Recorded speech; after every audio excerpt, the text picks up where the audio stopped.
Sideways Live. Yeah. Did he click it? Oh, look. Hey, the button's red now. Whoa! Wow! How? Hi! Hey, everybody! We are here. Hello! Welcome to the Almost Sideways podcast. We've got the whole gang together today. I'm Terry. We've got Zach. We've got Todd. We've got Adam. This is episode 232 of the Almost Sideways podcast. We're recording this on Sunday, July 30th, 2023 at 3 p.m. Pacific time. We are also live on YouTube today. It is a very special episode. It's the second time we've done this, yet the first time we've done this, because today we are doing another Almost Sideways award show, which we've done once before. This is our second award show. But what we're doing this time is we're going back, and we are going to retroactively give some Almost Sideways awards, some Pinos, as we call them. And we're going back 15 years to the year our lovely almostsideways.com started. And we are doing this year the 2008 Almost Sideways Awards. It was a good varietal. Yes, it was. Good year. Good evening, ladies and gentlemen. We are tonight's entertainment.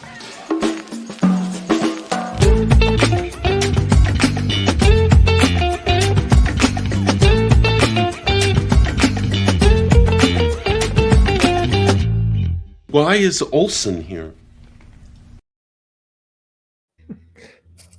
The question on everyone's mind. Question on that.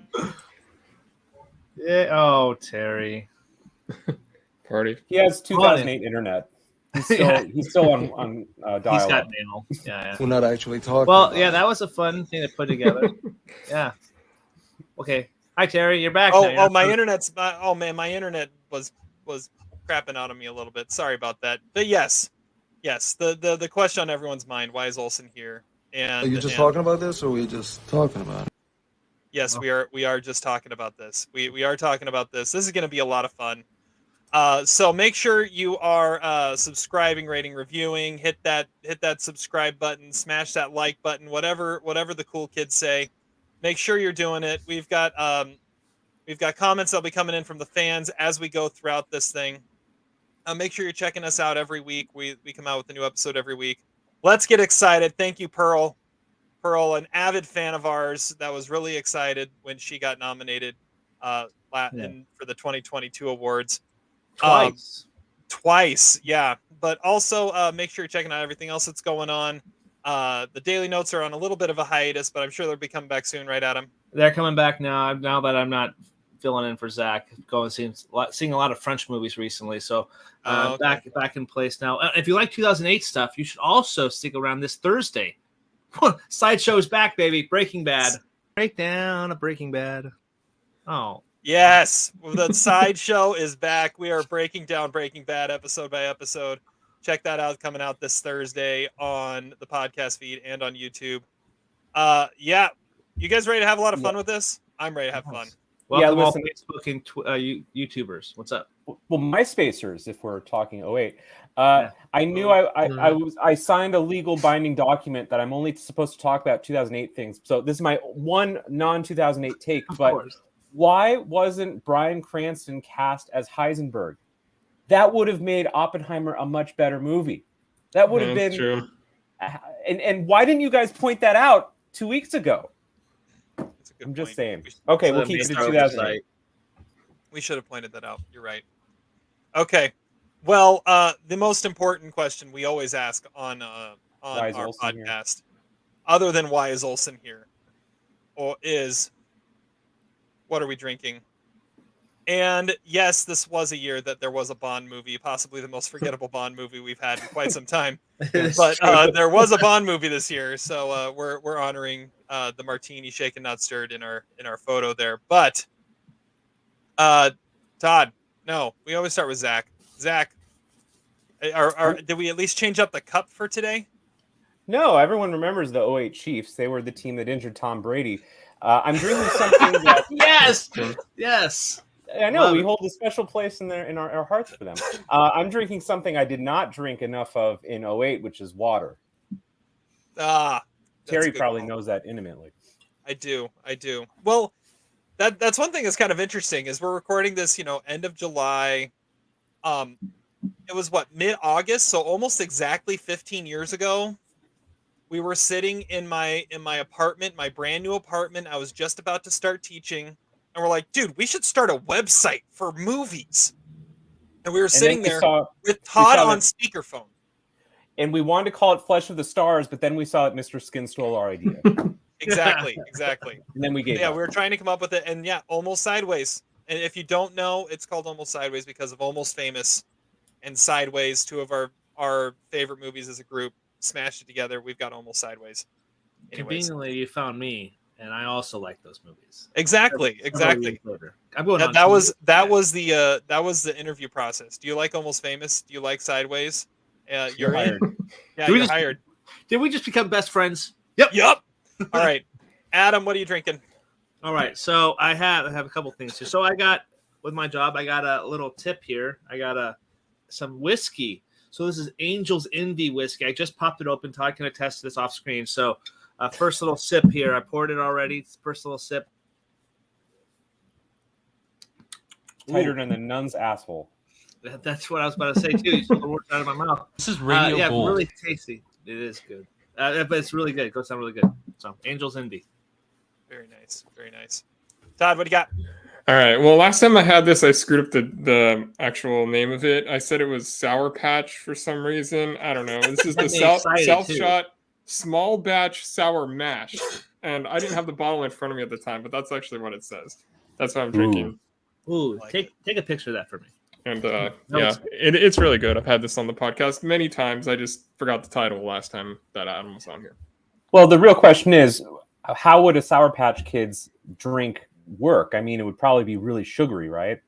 Yeah, I don't know how that would work with bourbon.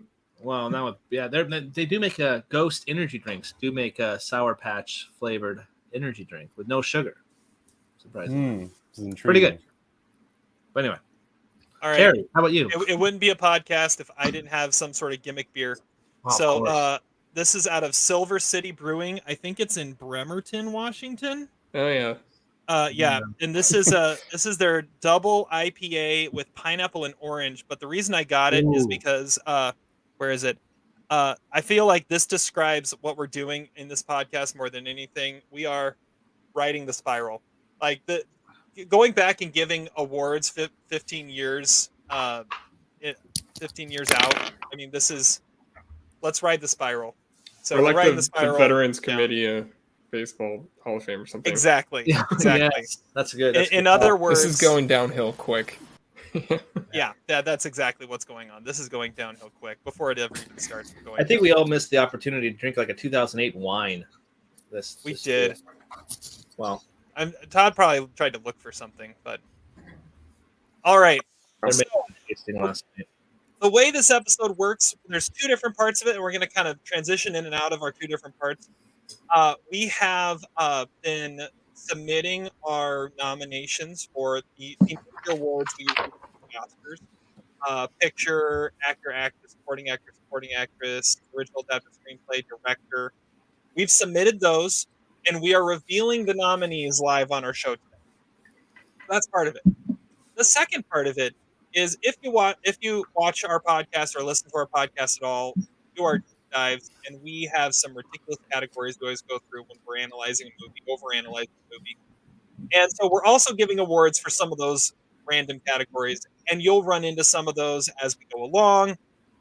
Those, we're going to do it kind of our Mount Rushmore style, where we are going to submit a nominee, and then we'll kind of come up with a consensus nominee to be our fifth, and then we will live debate which one we think should be the winner, and we will actually decide that on the podcast today. So we're revealing nominees of the serious awards and deciding winners of the ones that no one really cares about.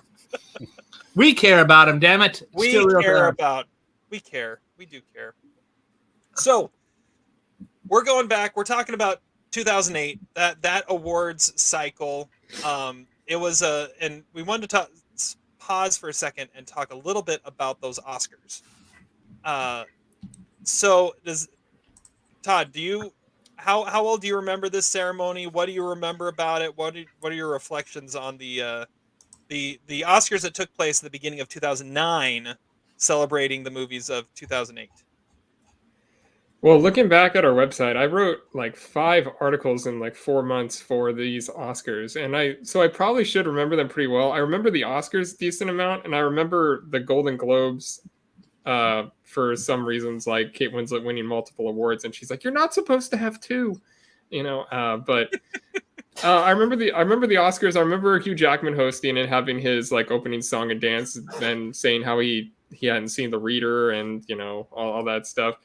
That was. There was some compelling categories and stuff. I don't necessarily remember too much about the actual ceremony. I remember all of the wins, and I remember other stuff like that. But yeah, I mean, obviously, like the Spirit Awards were still at the time were my favorite, and then we had maybe the most iconic moment in the history of televised awards with Mickey Rourke's win. That's that true. That too was a very important part of the that award cycle. Yeah, recently, just randomly on my YouTube suggestions popped up part of Hugh Jackman's song and dance number, and he was doing all sorts of random stuff, and it was like low budget. It was like his low budget like musical number. I don't remember why, but at one point, I think that was it. Yeah, and at one point he pulled Anne Hathaway up on stage, and they did a duet, which kind of sparked what ended up coming out when they did Les Mis together. And that was like the first time we saw them singing together. That's one thing I do remember. I remember you had Slumdog Millionaire kind of owning the night, everything from Best Picture to Jai-Ho. And that I remember that. Anybody else have any other memories of the 2008 Oscars? Oh, yes. Oscars? Well, okay. My first question is, where the hell did I watch these Oscars? Did I watch them at your house, Terry? Well, what's interesting is I don't think I did. I think I would have remembered having a much more fun, intoxicated evening with you at your apartment if we had, but I don't think I did, which brings me to a slight digression. You had a great Super Bowl party that year. I mean, that was the freaking Steelers Cardinals. I think in my life, that's probably my number one Super Bowl party, even though it was a terrible result. Everybody loved the Cardinals. We all became best friends. It was a tragic ending, but, you know. We had a good group of people there, too. Yeah. The thing I remember, though, about the Oscars, first of all, I remember nothing about Hugh Jackman. Even when Adam mentioned it a few minutes ago, I'm like, what are you talking about? I think I did a good job of removing that entirely from my memory. The main thing I remember about it is that was in the awkward phase of the Oscars when the presenters all gave like 5-minute editorials about each of the nominees, you know? Oh. So like in the best actor race, for example, I recently watched this clip on YouTube. It's like a 17-minute clip. It's like Anthony Hopkins talking about Brad Pitt. It's Ben Kingsley talking about Mickey Rourke. It's Bob talking about Sean Penn. And they were, I guess they were a nice idea, but man, did they inflate the length of the ceremony, and it made it so long. I think this was probably one of the worst Oscars ever. We'll maybe talk about why later on. It was just a real boring Oscars. I think it has overlaps with the 2022 Oscars. But I think it would have been really funny at the 2021 Oscars if someone were to have talked about how great Will Smith is before giving him the Oscar. And if that person had been Chris Rock, that would have been hilarious. So maybe there is a reason to bring back that tradition, that like 3-year run of that extended the ceremony by like 45 minutes. Adam, you remember anything about these Oscars? I really like the opening song and dance number from Hugh Jackman. There's a reason why on our last year's Best Picture like nominee thing, I put that as a little snippet from that because that was one of my favorite. Obviously, with the recession, but also the supporting actor race is what I was really paying attention to because of Heath Ledger being such a big fan of The Dark Knight. And his performance, and also one of the two gaffes you brought up the multiple people coming out. Alan Arkin introduced Philip Seymour Hoffman, or Seymour Philip Hoffman, as he gave him his name for doubt. About that, See, and then you got Cuba Gooding Jr. presenting Tropic Thunder, and how he went off and said, "Are you out of your damn mind for playing? Like, brother needs some work." Like, I loved how he went off on Robert Downey a little bit, as playfully joking around with the performance of Tropic Thunder. And Hugh Jackman's funny line is, he's an Australian playing an Australian hosting, not an American playing an Australian. Yeah, he's a dude playing the other dude. Yeah. So that's kind of what I remember. I was really going for The Dark Knight, and this is the Oscars that inevitably changed from 5 Best Picture nominees to others because of The Dark Knight. So yeah, that's one of the things I was going to say. Is this is the Oscars that kind of convinced the Academy that they needed to expand the Best Picture field from 5 to 10, and then it went to the sliding scale for a while, which I know Todd and I always hate as we're trying to quiz each other on what got nominated, and eventually, as we go through the 2010s, we look at each other and go, "All right, was this a year of 8 or 9?" And we always forget what's what. Well, this was the last year of 5. This time around, that's one category that will be done a little differently. We are going to be nominating 10 Best Picture nominees on our podcast today. For 2022, we just went with the 5 we said were the top from our top 10 lists. We did it a little differently, so that's going to be coming up at the end. All right, we're doing it right. We're doing it right. Okay, well, let's hop into this. Let's go for it. Before we get into the first one, just to remind a couple things to be watching as we go along. Adam put this together, and it's about as degenerate as we get, but I love it. Record watch for the Almost Sideways Awards. Some records that were set during our 2022 awards for our first that time we need to be watching. They might fall on today's podcast. Let's see. So here are the records. The most nominations for a movie was 10, and that was that Banshees. That was Banshees. Banshees had 10. Top Gun Maverick had the record for most wins at 5, and we might have some people getting nominated for a second time in a main category. Who have already won. And did both of them win? Yeah, supporting and right, both of them won. So Colin Farrell and Brendan Gleeson both won for Banshees in 2022, and they both could be up for awards this time around for In Bruges. So we'll see what ends up coming out of that. So are we ready? I think we're ready to talk about this. Are we ready? We're actually talking about this. We're actually talking about this. Let's do it. So we're starting out with one of our debated categories. And that category, as we usually say, the Amazing Larry, Big Tim, High Roller, Minor Character of the Year Award is what we're going to start with here. So it's always difficult to figure out who's supposed to go first on this stuff. So I've got my random thing up here, and I'm gonna just say who's submitting their nominee first in this category. And the first one to submit a nominee for Best Minor Character of 2008 is going to be Zach. There it is. Okay. It's a great idea to start with me. Well, first of all, the screen before.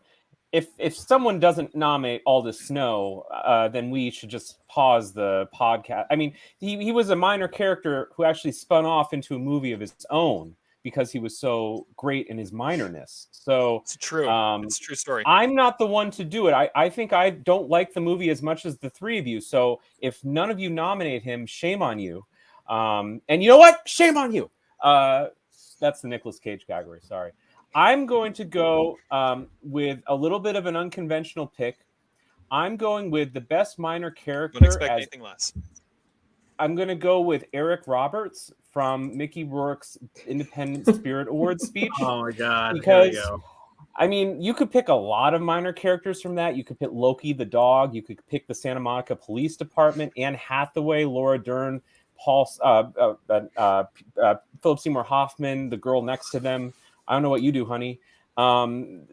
His agent, Gaptooth. There's a great deal of minor characters, but hey, we still talk about Eric Roberts, okay? Eric Roberts is the man, and half y'all assholes aren't going to give him a job.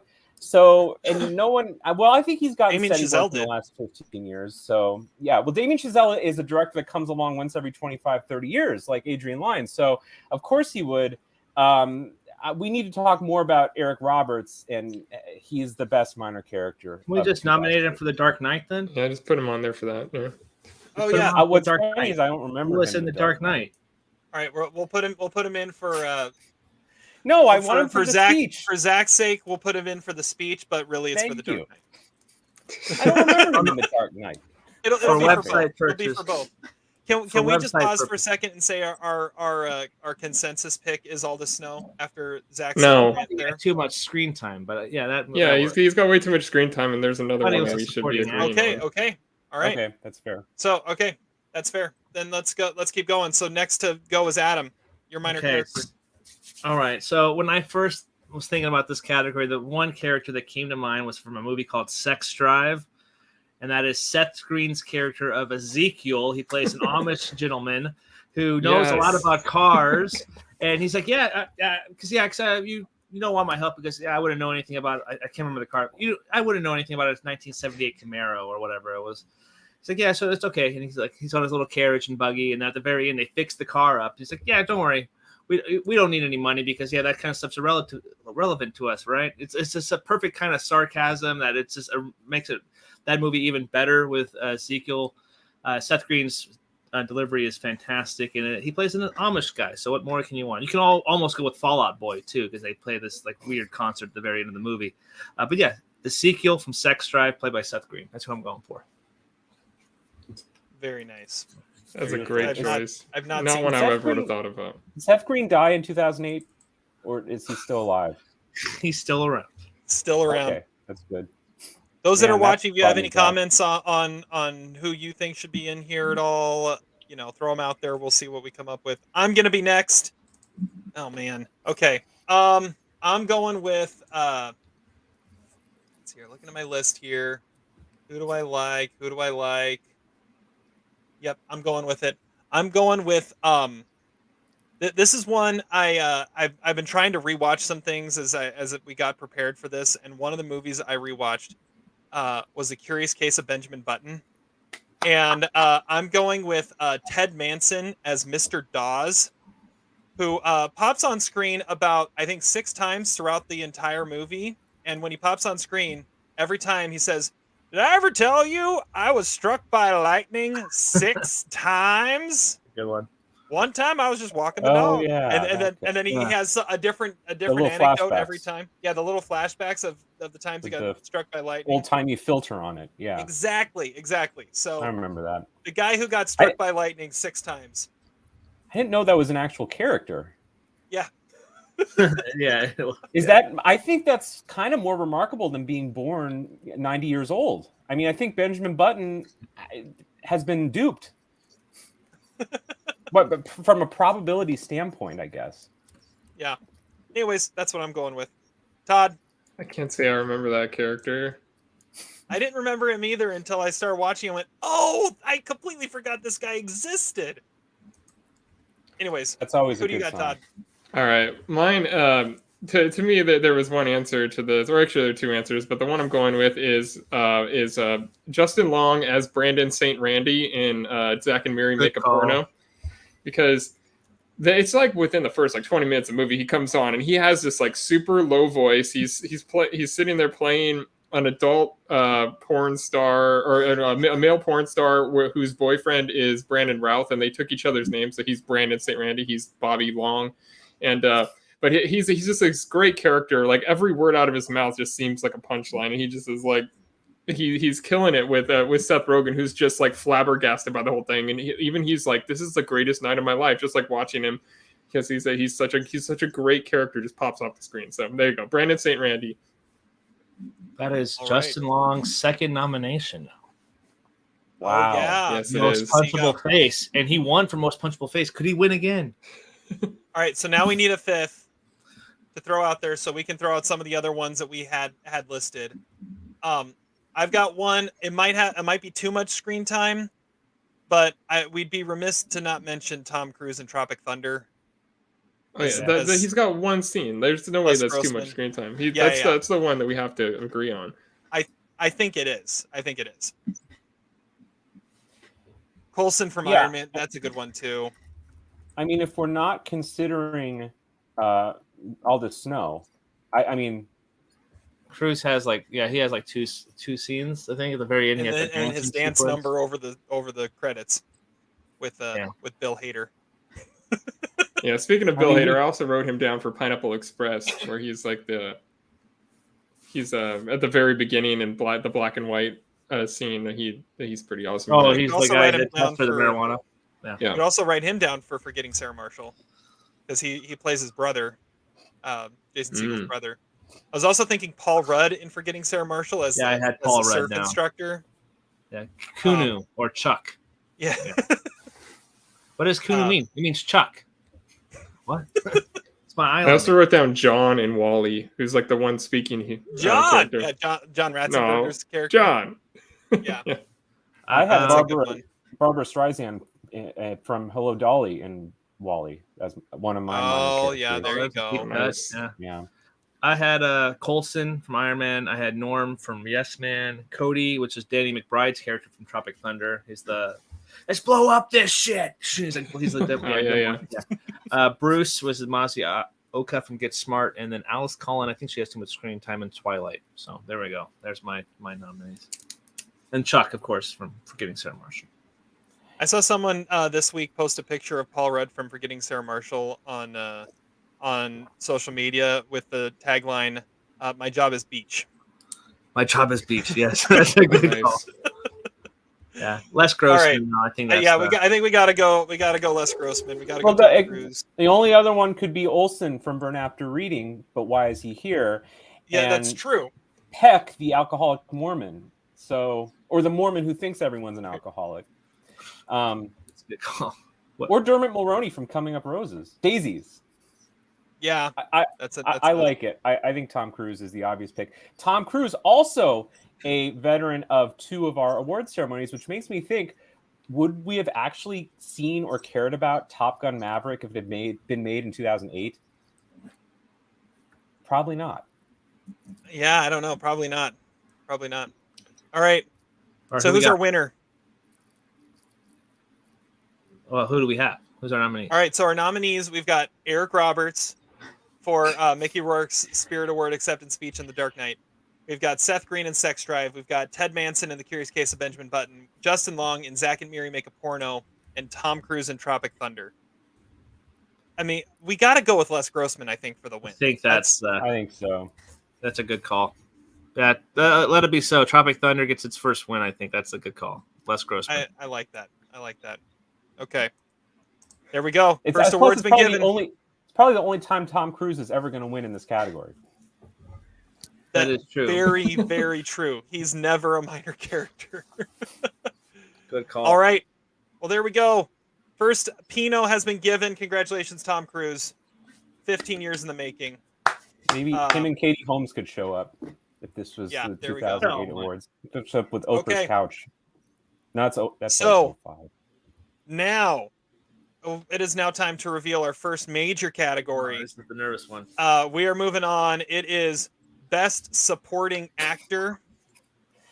Some great pictures there. Is that from Oppenheimer? It could be. Looks like it could be. The flashback scene. The picture is 2 nominees that were nominated that year: Robert Downey Jr. in Tropic Thunder and Michael Shannon in Revolutionary Road. Which is somehow the only acting nomination that movie got that year. Anyways, Best Supporting Actor. So we have 6 nominees.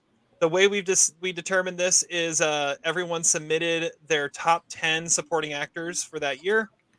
And I went through and tabulated. I have 3 different ways of tabulating the results. I try to find a consensus as best I can, come up with the top 6. And from there, we will vote. And in about a month, 3 weeks, I think, is actually what it'll be. We'll reveal the winners for these categories. But here we go. Best Supporting Actor. The nominees for the Almost Sideways Awards are Philip Seymour Hoffman for Doubt. Good. Heath Ledger Solid for pick. The Dark Knight. Meh. John Malkovich for Burn After Reading. Yes. Oh gosh. Eddie Marsan for Happy Go Lucky. Oh, there we go. There we go.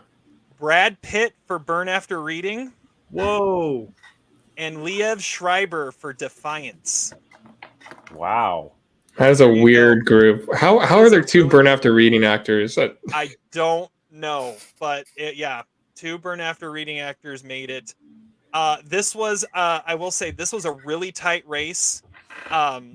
This was one where there was kind of a consensus top 7, and so there was a really tight race for the 6th spot. The one that just missed was Robert Downey Jr. for Tropic Thunder. So there we go. Yeah. That's those are nominees. I've never seen Defiance, but Liev Schreiber is a great actor, and he probably deserves recognition. Can someone speak? I didn't nominate that performance. Yeah, obviously. I had him at 7, I think. I remember his part more than Daniel Who is he Craig. in the movie? He was. That's the one where Daniel Craig fights the Nazis, right? Yes. Yeah. He's I don't the remember second much lead. about it. Yeah, I'm gonna have to rewatch that one to speak to it. I feel like Robert Downey Jr. is a little more memorable than Liev Schreiber, since none of us can even remember who he was. But maybe let get into libraries, let fans decide. Yeah. Well, you could see the movie first. Well, yeah. That's That's part of it. Is over the next 3 weeks, there's going to be a little bit of a mad dash for us to see the movies that we have not seen. Yeah, Happy Go Lucky, never seen it. That got nominated here. Yeah, Happy Go Lucky is one I haven't seen here. Just so everyone knows. Let's see here. There were 2 of these nominees were nominated for the Oscar, and that is Philip Seymour Hoffman and Heath Ledger. The ones that were nominated for the Oscar that we did not nominate were Robert Downey Jr. for Tropic Thunder, Michael Shannon for Revolutionary Road, and help me, Todd. Josh Brolin For Milk. That's right. So What else do you guys have on your list? Yeah, are we allowed to talk about our lists? Yeah, we can talk Yeah, about we're not supposed to talk about where you place the ones that are nominated. I'll I've start. already screwed that up, but we can talk about who was high on our list that we wish had made the list. Yeah, who else was on your list and the place they were that weren't nominated. I think that's what we did last time. Oh, that's right. That's what we did. Okay, so let's see here. Anybody want to go? I'll go. Let's see here. I had Russell Brand for Forgetting Sarah Marshall was on my list. I had Robert Downey Jr. I had Brendan Gleeson for In Bruges. I had Haz Slyman for The Visitor, who was the guy who was who gets caught. The drummer. I had Michael Shannon. What? The drummer. Yeah, the drummer. I had Michael Shannon for Revolutionary Road, and I had Matt Dillon for Nothing But the Truth. Nice. Oh, I still have never seen that movie, but I know the end of it. Okay. Well, Nice. there you go. All right. I'll go with. I had Tom Cruise for Tropic Thunder and Robert Downey Jr. So I had 2 of those nominated. I had Channing Tatum and Joseph Gordon-Levitt for Stop Loss, which is another great movie with great and Ray Fiennes in Bruges, and then Jared Harris showed up at the bottom of my list with Benjamin Button. Nice. I don't remember him in Benjamin Button. He's the ship captain. A lot of things I don't remember about that movie. I'm finding it amazing that Eddie Marsan, who I nominated, but not very high on my list, beat out Robert Downey Jr. I mean, that must mean that someone else had him on their list, even though you guys haven't seen the movie. Right? Every nomination. I've seen the movie, of course. I'll give you this Did stat you right nominate now. him, Todd? Yeah, of course. I'll give you the stat right now. I guess I didn't realize you liked him as much as I do, because I love him in that movie. He's hilarious. He's such an asshole. I'm the biggest fan of that movie on the podcast, for sure. That's not. Well, we will find out. But that movie came up in several of my awards. Not to spoil it, but he's awesome in that movie. And obviously, probably not a lot of people have seen it, but check it out. I think he's a dark horse in this category. No, he's not. Every nomination was on at least 2 lists. Every nomination was on at least 2 lists. And across all the categories. For nominating him. That was a great call, Todd. I thought I was going to be out on a limb with that.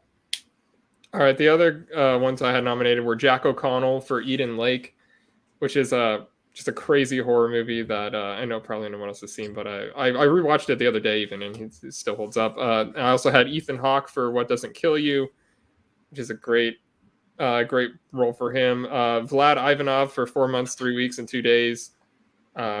I'm kind of sad that he didn't get on there. I had Robert Downey Jr. for Tropic Thunder, James Franco for Pineapple Express. I don't know if it's category fraud or what. It's similar with Brendan Gleeson in Bruges. I wasn't really sure where to put them. And Jason Butler Harner, who's the killer in Changeling, he is just unbelievable in that and creepy and shit. Good call. Vlad Ivanov was 8th. Okay. So, Zach, who else did you have on your list? Oh, some of the people that Todd said, I also had Vlad Ivanov.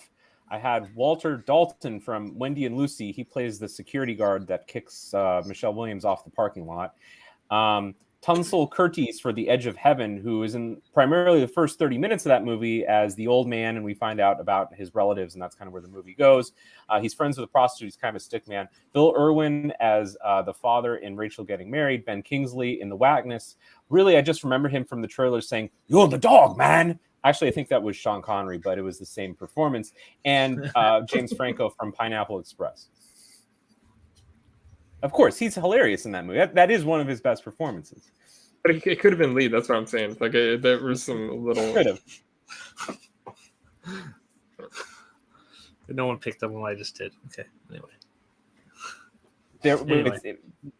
Rewind that. This is being recorded, so people can go back in time. All right. Vlad Ivanov. Whatever happened to him? Good question. I've seen him in a couple of things, I think. All right. So again, one last time, our nominees: Philip Seymour Hoffman, Doubt; Heath Ledger, The Dark Knight; John Malkovich in Burn After Reading; Eddie Marsan, Happy Go Lucky; Brad Pitt, Burn After Reading; and Liev Schreiber for Defiance. Brad Pitt, back-to-back nominations for supporting. Yeah, such an eclectic so group. If you feel strongly, you should do what, Terry? Go to Twitter or X, and vote. Yes. Go to Pearl's first starring role in X and tell us what you think. Do you think anyone in 2008 would understand what we're saying right now? No. Go to X and Twitter. What's Twitter? I thought it's Facebook or MySpace. I like how they're still called tweets though. They haven't figured out what they're going to call them yet. Anyways, all right. Moving on from supporting actor, let's keep going. We got a lot of words to give, and let's get into this. Our next category, we're going back to our debated topics, and our next one is the Stickman of the Year. It's great. I like that one. That's the best one. Adam is quite proud of this one for sure. So we're really not revealing our number ones on our categories? We'll reveal them when we release the winners. When will that be? 3 weeks. 3 weeks. 3 weeks? I want to hear. I thought we were here to debate. I thought we were going to come at each other about who picked what where. When we reveal the winners, we can talk about that. Same way we did it last time. Yeah, that's how we did it last time. We did? We released the nominees, and then we go back and do it. This is the guy that doesn't drink alcohol either. He doesn't remember anything. Yeah. Well, I just think we need ammunition. I want to hear Todd say the killer from Changeling was better than Vlad Ivanov or whatever. Like I want to stimulate the debate. I think if when you read it, can you at least say where you rank the other ones, or like have a hot take? We can say where we ranked the ones that were not nominated. Okay. I read them in order of their ranking. I did too. So did I. From top to bottom of what I definitely did not. Okay. From now on, we will. Okay. From now on, we will. Okay. Stickman of the Year. Let's see here. The first one to go on this one, once again, is Zach. We're not just going around the horn. No, go around the horn? Okay, we'll go around the horn. So what did we do? So, mine. It's me. It's Adam. Adam's next. Adam, who's your Stickman submission? All right. So originally, this is where I thought All the Snow could pop up as a nomination here, but that's why I feel like this could be a consensus pick. However, what I will do is say if we're talking about the attributes of a true stickman, you have to go back to a film called Role Models with Sean William Scott as Wheeler. And his introduction, he pulls up in this Corvette with the girl, and he goes to Paul Rudd and just puts his 2 fingers under his nose. And that's all you need to know about his character. He has this awesome monologue about boobies with this little kid. And it's like the mountains are shaped of boobies. So don't you guys see these double D's over here? He hooks up with what they call a big at this little camp where these are camping with these little kids here. And then he also hooks up with a school teacher at this party. He has 2 hookup scenes. He talks about this great monologue of boobs, and he has this great implied sex scene at the beginning of the movie. At the beginning. So Wheeler, Sean William Scott is a clear bona fide stick man. So Role Models nomination. I've seen that movie. This is one of the things that's going to be tough about this. It's been 15 years, and I remember Sean William Scott is in that movie. Isn't that the one that Paul Rudd wrote? That's the one with LARPing with yeah, Paul Rudd wrote it, and it's about them trying to sell like green energy drinks or something. Yeah, called it's like Release the Beast. It's Minotaur. That's the energy drink, Minotaur. Yeah. All right. I just watched this movie recently. That's probably there we why. go. That's why. All right, I'm gonna go next because I think that was the order we had here. We're doing this little diagonal thing here. All right. So the one I'm gonna go with has been portrayed many times since, but the original time was in 2008. There's no bigger stick man than Tony Stark, Robert Downey Jr. as Iron Man. In Iron Man, that's who I'm going with. I mean, in like one of the first times we see him, he's talking to a reporter, and he like just says one word, and then it immediately cuts to them in bed. And then the next morning, Pepper Potts comes in and is talking to the girl, and it's like, so you just do whatever Tony tells you to do, and she says yes, especially the times when he tells me to take out his trash. Will that be all? Yeah. So. So this brings up a controversial question about this the integrity of this category, because he loses his stickman game once he enters a monogamous relationship with Gwyneth Paltrow, which he doesn't do in this movie. He doesn't really. I don't know. Well, okay, no. I trust your judgment. I'm just saying it's the wrong trajectory for a stickman. You know, it's like saying that Mary Beth Winstead in Smashed is one of the great alcoholics. I mean, she is, but she like gives up drinking. Spoiler alert! Cool. Yeah. This would be like Iron Man 2 at the earliest. You could say that they're actually together. At this point, they're just kind of playfully flirting.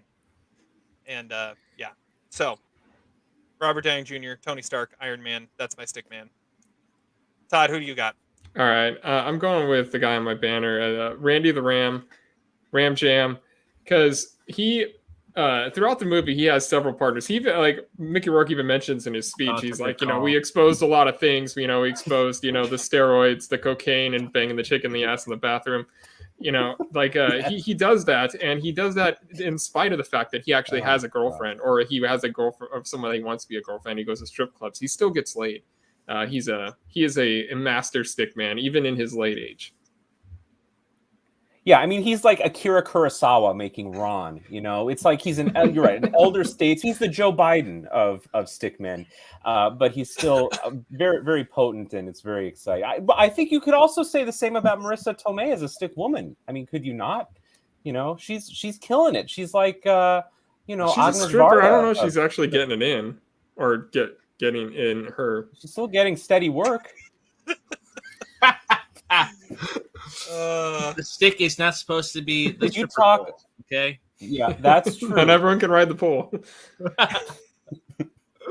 Anyway. Yes, quote of the year. All right, Zach, what's yours? My stick man. Well, again, my memory of 08 is clouded mostly by alcohol. But one thing I do remember about 08 from an 08 movie was the movie Man on Wire, and that is the actual depiction of the guy who walked across, not Joseph Gordon-Levitt.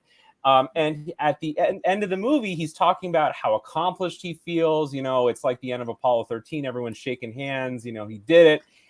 And then he talks about how he had sex with a random groupie. I mean, if that's not a stickman move, what is? I mean, you're in the heat of it. You got the adrenaline. You just did this insane stunt and you're French. It's the 70s. I mean, more power to you, man. That is a great stickman moment. an uncommon Stickman documentary entry that we do not often see. We could call it the Schwarzenegger Award from his documentary that he did. I can't remember the name of it, but that it's a great Stickman. Pumping Iron, the Schwarzenegger and Pumping Iron Stickman and Documentary Award.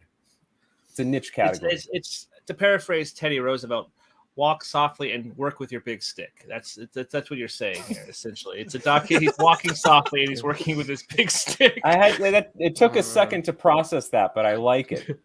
That went on a good trajectory, unlike Tony Stark's Stickman ability. That was like moving upward. So far, both of Zach's submissions have been things that are not in movies. I think Man on Wire is a movie. And Terry said he had an honorable mention. Well, you're talking about something that isn't in the movie, though. I think it totally counts, though. And it totally wasn't in The Walk. It's terrible, Robert Zemeckis. Come on. Yeah, The Walk is. Well, doesn't he have, like, in his training, doesn't he have, like, several different muses? I mean, he's a true stickman. Think about the greatest stickman of all time, Jack Swigert. I mean, after the mission, he was bringing nylons and Hershey bars to the moon. You know, he was going to celebrate his awesome aerial achievement. So again, Philippe Petit, is that his name? Is in the same category. Philippe Petit. Yeah, Philippe Petit. There we go. Hopefully not Petit in certain places. Now that would diminish his stickman.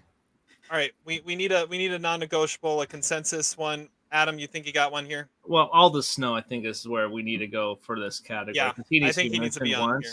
But I also mentioned Hampton because Hampton, Kevin Kline's character, and definitely Maybe, because you made me watch that movie, Zach, and he's definitely a stickman in that movie. Will Smith in Hancock, because you take away the hand, you have that. James Bond in Quantum of Solace. What would be better is if like his hand got cut off in the movie, because then it actually would work. That joke. That's true. It works on its own, but that would make it even better. And now we have to bring up women here. Wyoma, probably by Marissa Christina Thayer from Getting Sarah Marshall. She's the newlywed. She's like, it's just sex all the time with Jack McBrayer. Yeah, so that's another one. So that's who I thought of, and I also thought of Tony Stark too, but. The only other one I had written down was that hasn't been mentioned yet is Javier Bardem from Vicky Cristina Barcelona. Okay, that's true. That's a good one. Yeah. Well, what about Harvey Milk? I mean, now or maybe James Franco in that movie. I mean, we're talking a whole new dimension that we have not considered. You know, we keep trying. All right, the other ones I had written down, the one I really wanted to say was Clark from Pineapple Express. He's the high school kid who does really good Jeff Goldblum impressions and stuff, and really makes Seth Rogen. Yeah, he makes him jealous. I also he's going to take care of you. Or he's going to take care of her, right? Exactly. Yeah, he's just. I mean, that kid was getting in. I have Lester from Zack and Miri Make a Porno. Yeah. That's the Jason Mewes character. Yeah, that's right. I wrote him down. He's basically the main actor they have in their movies, and he can get it up without any. He's just by mind control. Yeah, it's pretty impressive. I also have James, which is the Joe Swanberg character in Nights and Weekends, and Michael Berg, which is the main character in The Reader, who's banging a chick twice his age. Very nice.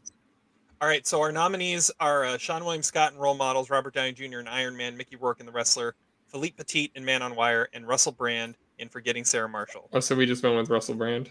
We just went with Russell Brand. We didn't talk about it. We just went with it. Okay, whatever. Oh, I mean, we could. I wrote down Russell Brand because I thought we kind of already said like that's kind of got to be on there. Come on, I wanted Hancock on there. That was some great rationale. That was a great argument. Russell Brand does have Inside of You, the song. Yeah, that's literally true. Having that song. But he also cares about the world because we got to do something. African child. Yeah. Yeah. Mm-hmm. Sucks. Before Mother Earth gets any more worse, we got to do something. But doesn't Jason Segel have vampires that have sex? No. Like puppets? No. Yeah, they do have babies at the end of it. The vampire babies after Dracula dies. You've been confusing it with being John Malkovich. All the Snow does lose a shoe at one point. Did we bring up this one, but it's like it's fellow. Do we bring up Clooney in Burn After Reading? Wasn't he our stickman from Burn After Reading? I think he was. I mean, All the Snow is obviously a great pick, but George Clooney, I mean, he was working it, man. He also always made sure he had time for a run. He did. He kept the runs in. And to construct his machine in the basement.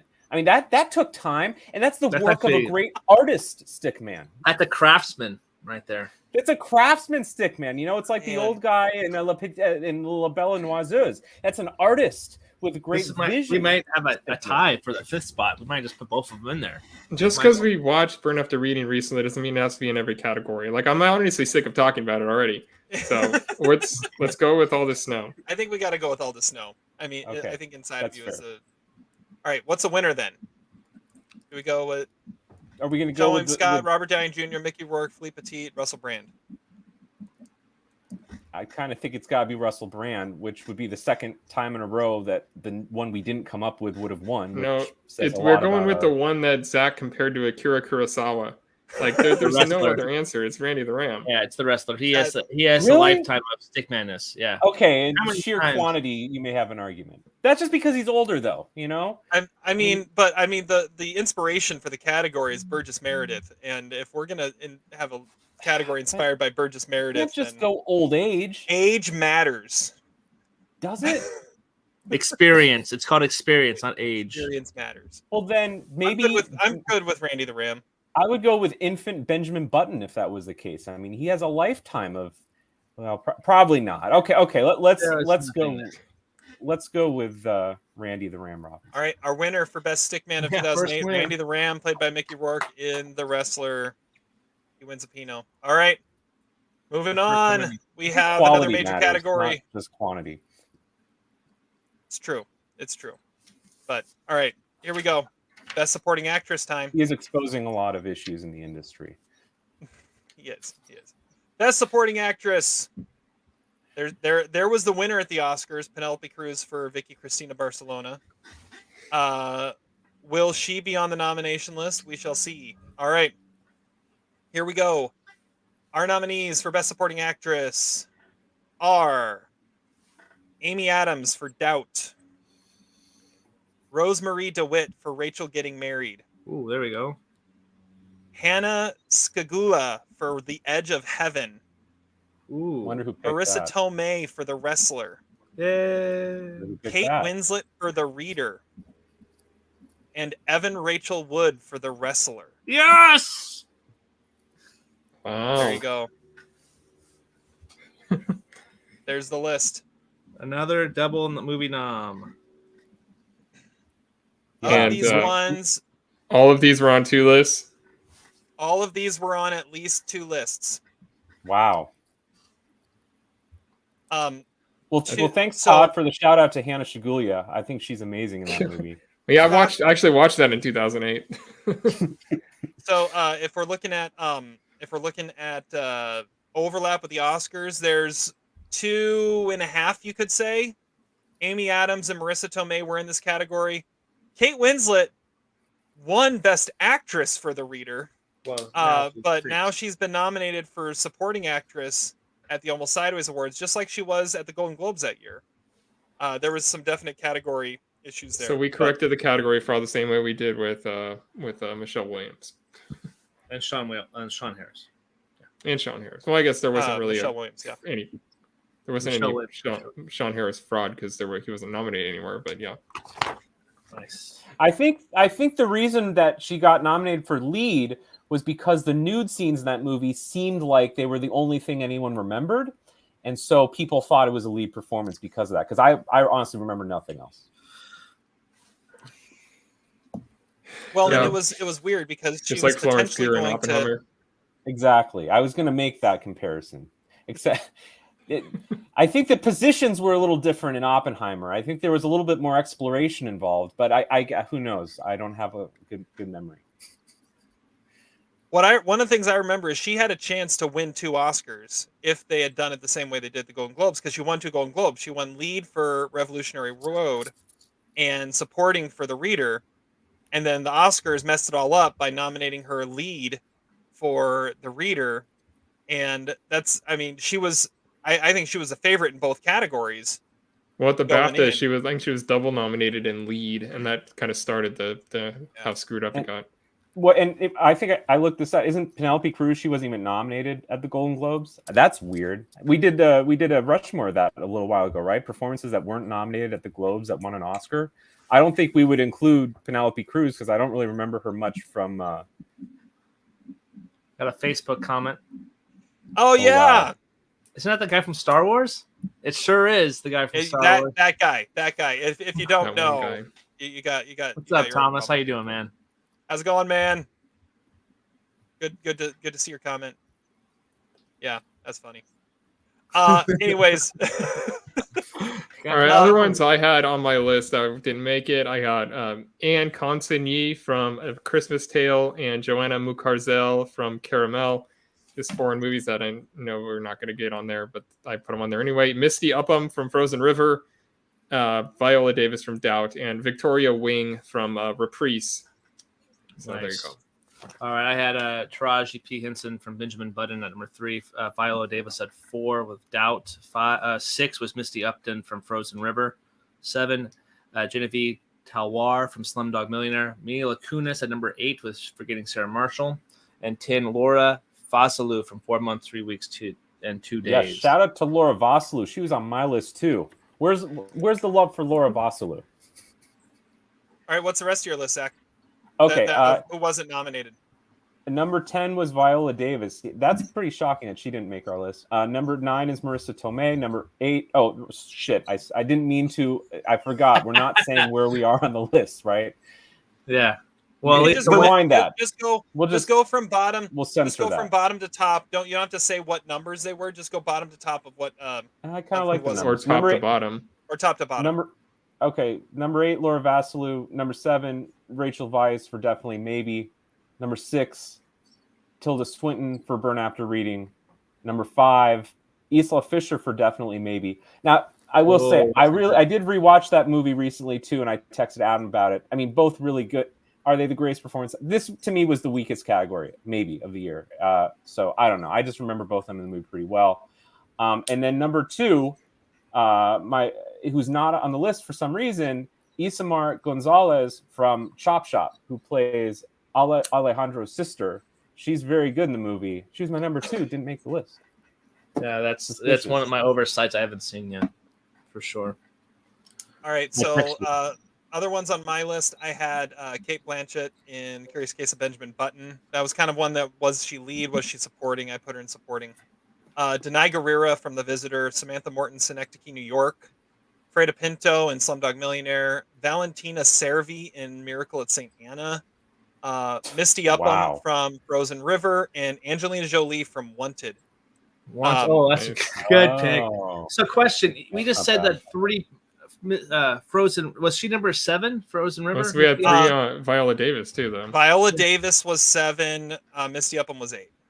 So this was a pretty contested one with at least 3 people on the list. It was, I would say, it was a pretty, the way it all kind of worked out. The 6 kind of really stood out, and then those 2 were definitely the next 2 up.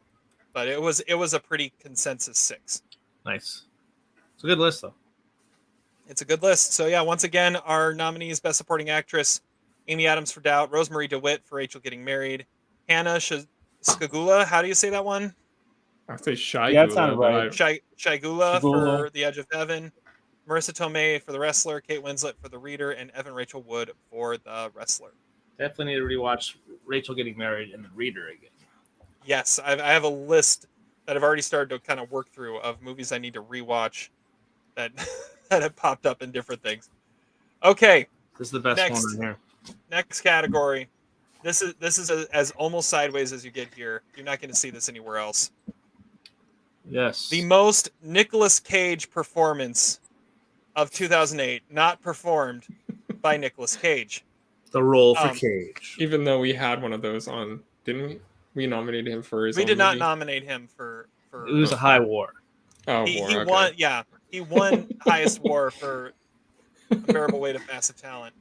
Anyways, so yeah, the best role for Cage, the most Nicolas Cage performance by a non-Nicolas Cage actor. let's see here. I think I go first on this one, don't I? Yeah. Okay. Yeah. I've got a few here. I'm gonna go with the one I like the best, and that is Dennis Quaid in Vantage Point. Oh my god! Vantage Point, an official nominee by the Yes. It deserves to be in there. I don't know. I don't know how he wasn't in that movie anyways. Very specific because era for Cage, 90s Cage. It was like that kind of movie. I mean, he usually only does movies where he is the only star in it, not in an ensemble piece like this was. But I mean, wait, rewind that. I mean, you can. I'm in pursuit of a suspect. You can hear him giving all those lines that you hear, especially in the trailer, from Dennis Quaid in Vantage Point. So Dennis Quaid, Vantage Point. That is a very Nicolas Cage-like performance. So that's a great call. But again, 90s. We're talking late 90s Cage. Face Off, Con Air Cage. I think 08. I think he could have played it in 08. Really? Yeah. Okay. Because what else was he doing in 08? I Bangkok think Dangerous? That was his only action movie, I believe. Yeah, Bangkok Dangerous is his only movie. Okay. You guys see the Sympathy for the Devil? That's his. Not I yet. own it. Yeah. But wait for it. Anyway. Oh wait, the new movie. Okay, I thought you were talking Nicolas about Cage something movie. else. Yeah, the new one. The new Anyway. Cager, Todd. We'll rewind that. Yeah. Yeah. So the one I saw and I had to go with was because he basically did do this, which is Jean-Claude Van Damme in JCVD, which is playing yourself, getting involved in some crime plot, and he did this last year. And that, I mean, the only other actor with the gall to do this for himself is Nicolas Cage. So yeah, JCVD. Dude, that's brilliant. Or maybe Joaquin Phoenix. I love it. I'm not there. Yeah, love that's it. true. I'm still here. I'm still here. Zach, who's yours? Well, I went with a performance that could only be played by. I wouldn't even say the actor that played him in 2008 really could play him because I don't think he did. And that is Benjamin Button. I mean, if there was ever a performance that was meant to be played by someone who wanted to expand the definition of acting, it's Nicolas Cage. And I think it would have been great, like early CGI, 2008 CGI Nicolas Cage, like put the head like on the baby's body maybe by the end of the movie. I would have loved to see an old Cage. I would have loved to see just the whole lifespan. And I think he probably would have been better than Brad Pitt. There's only one other actor who could also play it, and that's Rory Kinnear. So I'm going to say that Benjamin Button is the clear winner for most Cage role. It's not bad. It's not a bad pick. Not bad. Adam? So, okay, last time we did this, I said Ambulance, and that was this action-y movie that he did.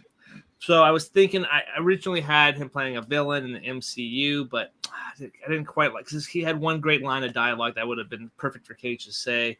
But then I was thinking about it, I'm like, well, we have a mixture of Matchstick Men with The Rock and Face Off. Mix it together. You have Wesley, played by James McAvoy in Wanted. It's a really awesome action-y role that would give his thing anxiety and kind of crazy Nicolas Cage-isms there. And yeah, I would like to see him play Wesley in Wanted. He definitely could have done that and multiple times in his career. His sleep. Yeah. In his sleep. I always thought of that performance as similar to like Edward Norton in Fight Club. It's another good one, yeah. All right. So we've got Dennis Quaid, Vantage Point, Jean-Claude Van Damme in JCVD, Brad Pitt and Benjamin Button, James McAvoy in Wanted. I love that these are very different points of Cage's career. I mean, he could probably play all four of them over the course of his lifespan. Some other ones I have I have here Jeff Bridges in Iron Man. That's who I was thinking of. Yeah. Tony Stark built this in a cave. That's the line. With a bunch of scraps. Bunch of scraps. Yeah, they had to stutter that out. Yeah. And then John Malkovich, Burn After Reading. That was another one I thought of. And then Neil Patrick Harris and Harold and Kumar. Oh, that's actually a good one. The second Harold and Kumar? Yeah. Escape from Guantanamo Bay was in 08. So I had Also, Obadiah Stone, Jeff Bridges' character, Stain. Iron Man. Stain, sorry. Aldous Snow, forgetting Sarah Marshall. I feel like he probably could do some kind of version of that. It would be kind of interesting. I had a Benjamin Button character as well, but that was Jared Harris' character, Captain Mike. I think we mentioned like Cage and Brad Pitt are doing like the same kind of things. I would like to see like a Chad Feldheimer from Burn After Reading. Les Grossman would be an interesting choice. And then I have a 21, which is like another. I want to see Cage go back to Vegas, so having him in 21, where they're counting cards as Mickey Ross. But I watched a clip from it, and I'm not going to say the actor's name. It's Kevin Spacey. I just said it anyway, but whatever. Having him be like this like head like leader of this counting card scheme from MIT. These MIT kids. Funny enough, I saw that movie in theaters, so it was decent, but don't remember much of it. But yeah, that's who I have. All right, the other ones I was thinking of were Clint Eastwood in Gran Torino. I just feel like he's getting to that point where he could say, "Get off my lawn," and have wrong actor. Tom Hanks, that would be interesting too. I mean, okay. And then I have De Niro's character in Righteous Kill, just because I feel like he's done those exact roles. That's better. Ethan Hawke in What Doesn't Kill You, because I mean that is the type of role that he played like probably 20 years ago. And Mickey Rourke in The Wrestler, just because like the role was written for Nicolas Cage, and obviously then shaped into Mickey Rourke. But yeah, Nicolas Cage was the original wrestler. Of course, I'm going to say The Wrestler should be our nominee. Zach, what else did you have down? I had Synecdoche, New York. That seems like a Nicolas Cage project. Yeah, it does. I think a very ambitious Nicolas Cage movie. Yes. I wrote down Frost and Nixon, maybe doing a Donald and Charlie Kaufman type thing. Nice. And then I also wrote, this was a great year for Nazis in movies. Reprise Werewolf Women of the SS in Boy in the Striped Pajamas, The Reader, and Valkyrie. And apparently the movie where Daniel Craig and Academy nominee Liev Schreiber fight against the Nazis. So we needed some Cage Nazis. There we go. All right. So what are we going with?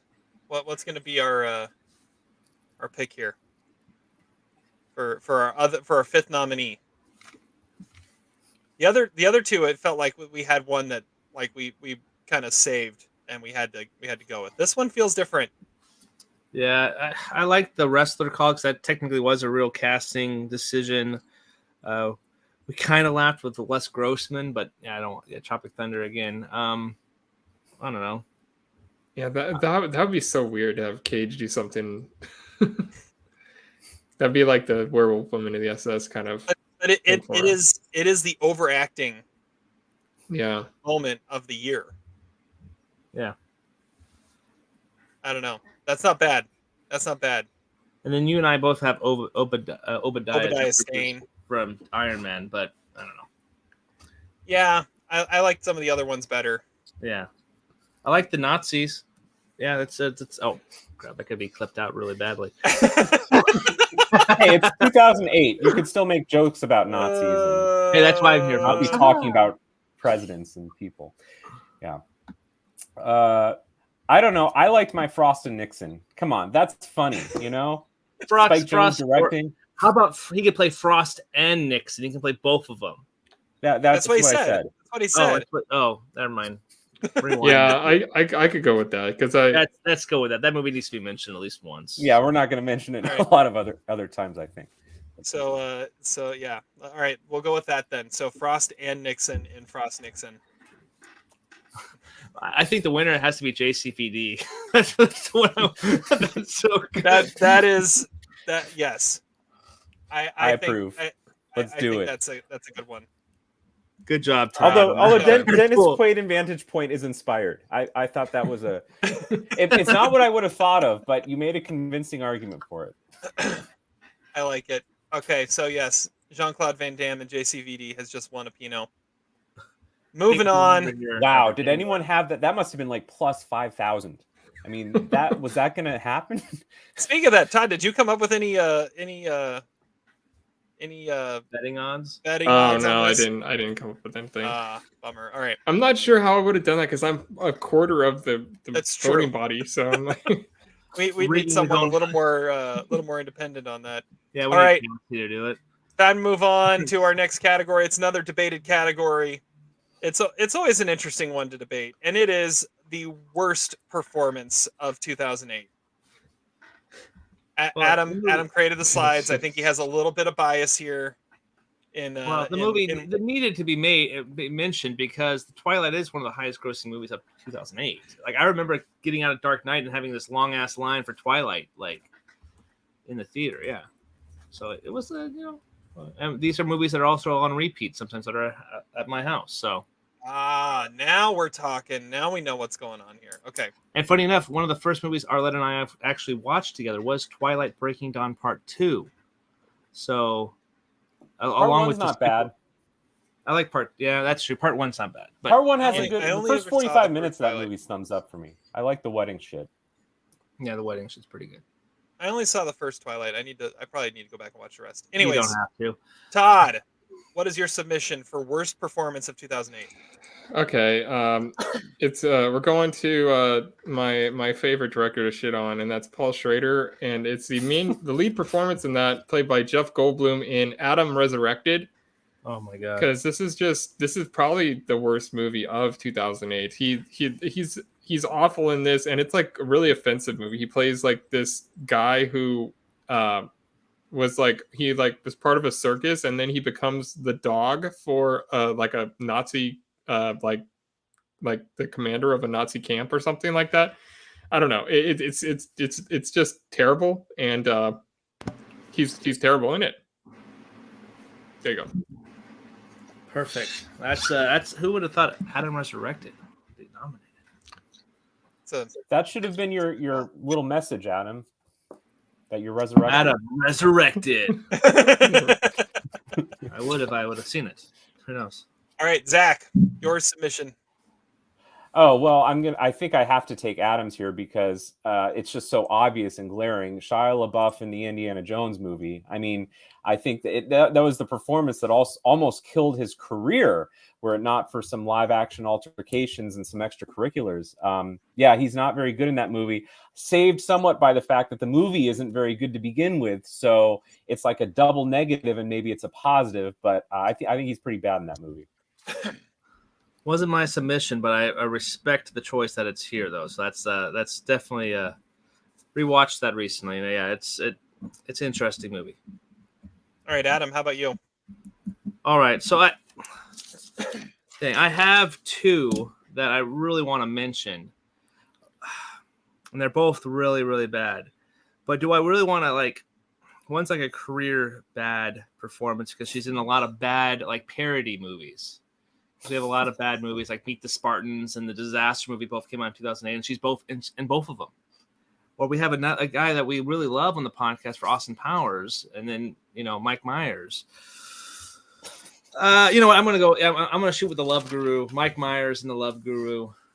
He plays this this weird character that brings love to people, and there's Justin Timberlake in a Speedo scene. There's Jessica Alba in this. There's so much talent in there, and Mike Myers is just really weird. It's cringy performance, so I'm going to mention the Love Guru for worst performance for Mike Myers. Wow, right. I'm impressed that you saw the Love Guru. That's props to you. You get an extra point for that. Yeah, hey, add that to the score, Todd. Right now, let's go. Trivia score. Let's go. Props. All right, I've got. What were the odds that the Love Guru would be a nominee? I mean, that's impressive too. That's got to be like 1,000,000 to 1. I don't know. I felt like there was a chance. All right. Tell me there's a chance. Let's see here. So I had two I was debating between, and I think Adam kind of made my decision for me because one of them was very similar to Mike Myers and Love Guru. So I'm going to go with the other one. And it's a movie we've already mentioned. It's a movie that we kind of love on here. However, the one part of it that really didn't work for me was Jack Black in Tropic Thunder. I thought Jack Black, he just wow. Every time he's on screen, the movie gets worse. And that's like one of the fart jokes? Exactly. This movie was too smart for. It was too smart to have a character that dumb, and so Jack Black for Tropic Thunder is the one I'm going with. It was covering all the bases. Like, I mean, you had the booty juice guy, you had the serious actor, you had the action star, you had the comedy actor. I don't know. I know. I know. It just didn't. I just felt like it didn't work. It didn't work. Wow. Harsh. That's like me when I had Sandler for Hustle. This is just like that's a rough choice. Yeah, the one that I was gonna go with, the one I was debating between was that and Adam Sandler for You Don't Mess with the Zohan. But I felt like that was too close to the Love Guru. I felt like we had to cover the bases here, and picking another comedian playing an off ethnic role badly was not. We didn't need two of those. The other one I was debating on is if we're going to go with like. Zach's got to give his pick. Oh, go ahead. No, he did. I already did. Oh. Shia LaBeouf. Oh. Yeah. I was last one, so we need to come up with our fifth. What else did you have, Adam? So I had the one I was debating on was Carmen Electra for Meet the Spartan / disaster movie, because she just became in like all these parody movies that were just complete shite after like Scary Movie 3. And Anna Faris is like a high war in those movies, and Carmen Electra is like one of the worst performances of 2008. Harlan Williams for Bachelor Party 2. I have no idea what this movie's about. Hugh Hefner in The House Bunny. Kristen Stewart in Twilight. Maria Bello in The Mummy 3. Nick Cannon in Date of the Dead. And Tug Speedman for Simple Jack. Oh, I don't know. That's probably a good performance. It looked pretty good. Okay, well, that's my joke one, so we're not going to use that. That would have been Zach's pick if you would have thought about it. The Hugh Hefner pick sounds like that was an actual golden raspberry. That was an imitation of golden raspberry. I like it. Yeah, though. He's playing himself, and he's horrible. Let's just say that. What else should we consider? Well, the other ones I had written down were B. Vang in Gran Torino, which is like the neighbor. Great in that movie. Oh, he's one of the worst things I've ever seen. Taylor Lautner in Twilight is obviously one of the most wooden performances that's ever been given. Oh, yeah. I also have Nora Jones in My Blueberry Nights and Mark Wahlberg in The Happening for obvious reasons. What? No. Yes, that was great, Adam. I got it. I got that joke. All right, Zach, did you have any others? Oh, I don't have any others except to say that somehow I've seen Meet the Spartans. It's my number 84 movie of 2008. It's my lowest rated movie. And I don't remember anything about it except I'm wondering why I saw it. And I feel like, did we see it together, Terry? I think when you go, I saw it at Lloyd Center. When you go to that movie and see it in a theater, you're really at the low of the lows. I saw it at the South Hill Mall with my sister. Really? I saw it with a group of people. She wanted to see it. I don't know why. Zach, have you heard that they're considering tearing down Lloyd Center to build a potential MLB ballpark in Portland? What? Those bastards. That's one of two spots that they're looking at. Of if Portland gets an MLB team, they're gonna build it on the side of the Lloyd Center. I also want to defend The Happening. I have it as a 3-star movie. I've always liked The Happening. I actually think Mark Wahlberg is not bad in that movie. Great comedy. People misunderstood that movie. I think it's actually maybe a top 5 Shyamalan movie for me, because what people forget about it is that the premise is that all these people are killing themselves in new and unique ways. Like one person runs over themselves in a tractor. That shit's interesting, you know? Like, it's kind of Happening. His first and only rated R movie. Yeah, I remember it being pretty violent too. All right, I think we need to go with Taylor Lautner. Taylor, when you said that, Twilight needs to be mentioned and nominated. That we need to mention. Yeah, I don't think he was in that picture that Adam showed of Twilight. That was just the Collins, I think. It's a great call. Yeah. I think in my original Z Academy Awards of 2008, I had the main actor from Gran Torino nominated, whatever his name was. He was not bad. Yeah, B. Vang. Yeah, he was fine. You know, he's playing a Hmong kid who lives next door to Clint Eastwood. What was wrong with his performance? I think he's kind of awesome. He should have been in the minor character running. Actually, I think he was the main character. But the performance was good. So our nominees are Jeff Goldblum in Adam Resurrected, Shia LaBeouf in Indiana Jones and the Kingdom of the Crystal Skull, Mike Myers for The Love Guru, Jack Black for Tropic Thunder, and Taylor Lautner for Twilight. This could have been the Razzie nominees. They could have been. They really could have been. I feel like we need to go with Mike Myers. I've never seen it. I haven't seen it either.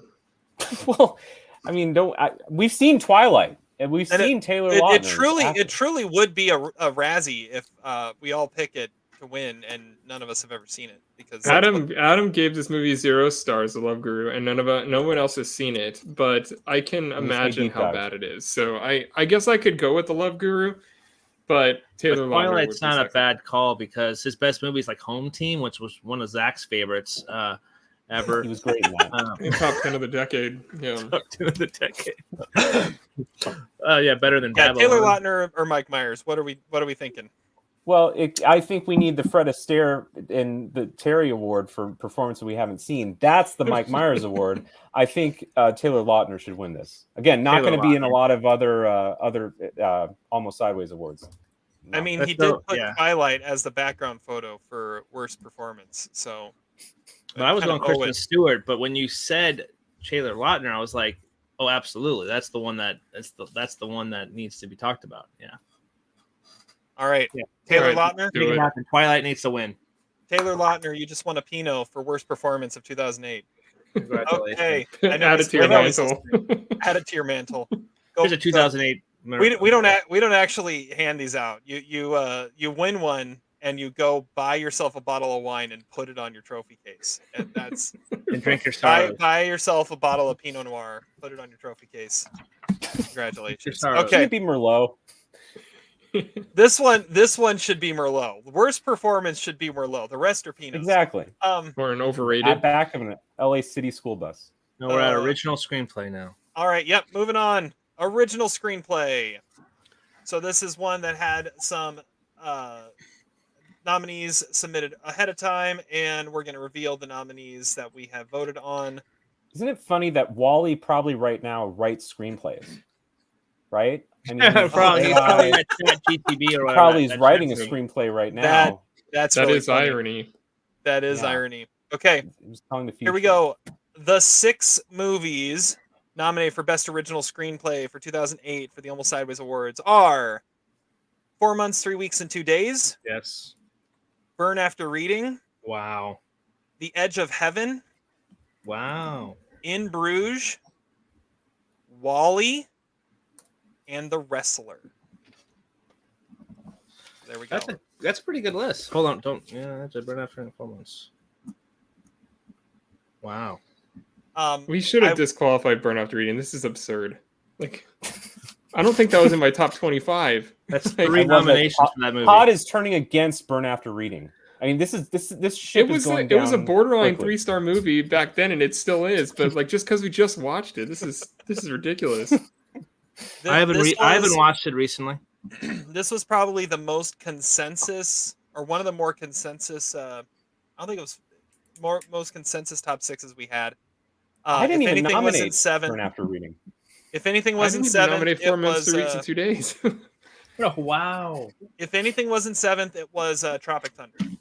Was 7th place. So Tropic Thunder getting a lot of love too.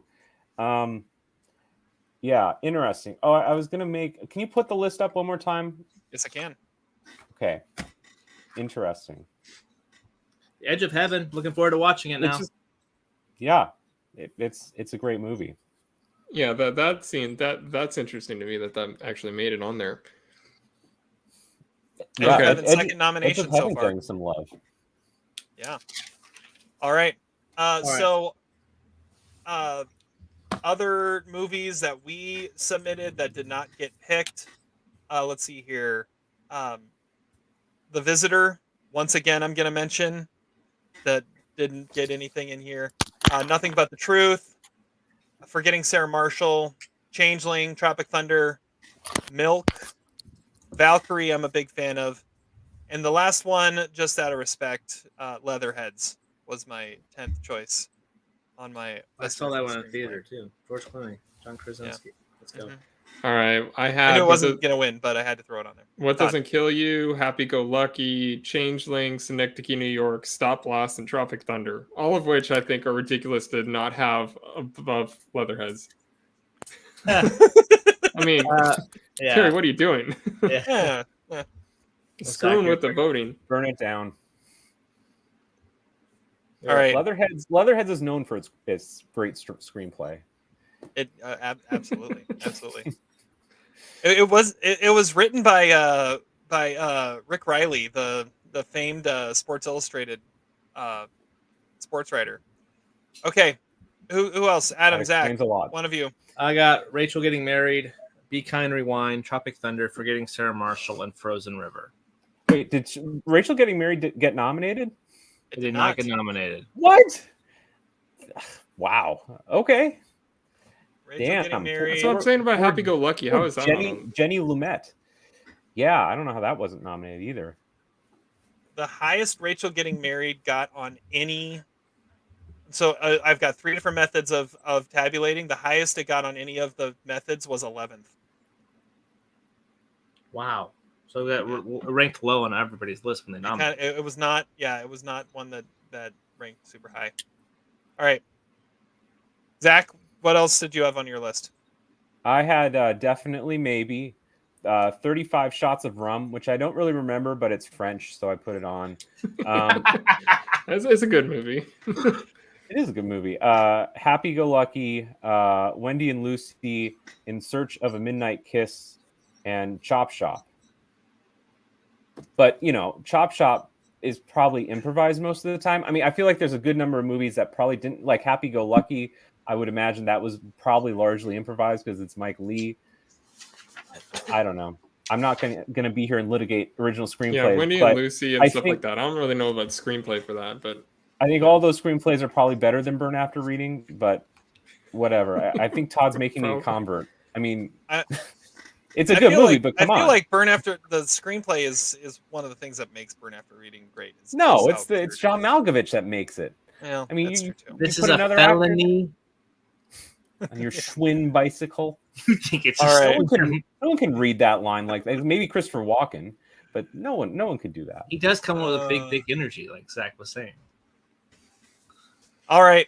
Well, one more time, our nominees for Best Original Screenplay: 4 Months, 3 Weeks, and 2 Days, Burn After Reading, The Edge of Heaven, In Bruges, Wall-E, and The Wrestler. It's a really good Trying to list. remember what was the Oscar nominees from that? I was going to say, what were the Oscar nominees, Todd?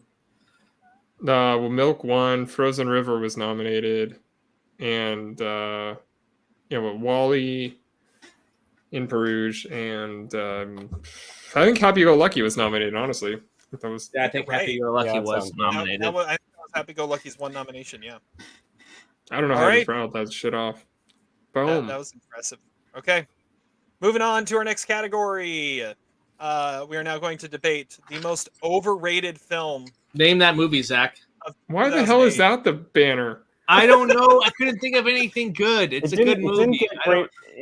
It didn't get great reviews. It looked like it was in an era where Michael Cera, aka Alan, was doing amazing work. But I don't know. Maybe just I don't know. Overrated. Maybe just disappointing. Maybe I don't know. Yeah, I couldn't think of one that wouldn't spoil a list. That's the thing. That's the hard part. That was the hardest one. All right. Let's see here. Zach, you're first on this one. Your overrated. Slumdog Millionaire.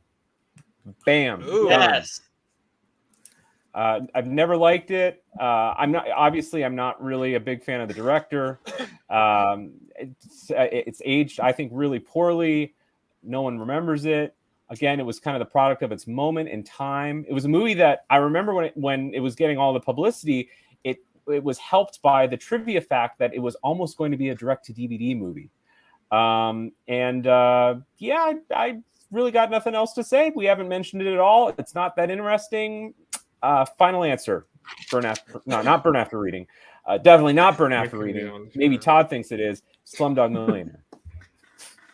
Okay, now I know what time it is. Okay, here we go. I feel like this is Slumdog. There's a really there was a lot of comparisons between Slumdog Millionaire and Coda when Coda won. I think it's just everything everywhere all at once. No, it's not a gimmick. It's the feel good. It's a mix of both. Underdog movie that kind of came out of nowhere, and like you said, Slumdog almost was a direct to DVD, and then it ends up winning Best Picture. Coda was an Apple TV Plus movie that was released in like March and ended up sticking around long enough to win Best Picture. So, but it dominated the Oscars like everything everywhere all at once. Yeah, and it was similarly like crazy edited to the point that like anybody could watch it and be entertained by it. I remember watching that and got like a standing ovation at the when I was just watching it randomly on like a Saturday afternoon. So like I mean that movie was definitely a thing of its time. And another thing about it too is like everything everywhere, it was always going to win Best Picture. That's kind of what I think detracts from the 2008 Oscars. There was never any doubt that it was going to win Best Picture. It was like not a doubt, never any doubt. I have doubts. Yeah, it was a curious case that year. And the twilight of all the things that could have been. Yes. All right. I was a much better reader back then. I wanted to burn it after reading it, seeing it. I don't know. Can we just for Zach, the when that won, that was a dark night. Adam, it's going downhill quick. This is going downhill quick. The punnage is awesome. This is prime dad material. Dad material. Let me plug my computer in before it dies. That's a good idea. That's a good idea.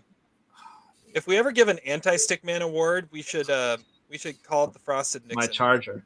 The Frosted Nixon. Adam. Or Adam's charger. Adam's charger. What did the first time I got to plug the computer in? You are up next. What's your most overrated charger movie sounds kind of dirty. It does. All right, so overrated movie of the year. I have a couple ones I was like, why the hell do you guys have this rated so high? Another one that I just never understood the love for it, but then Rotten Tomatoes, it's kind of an average film anyway.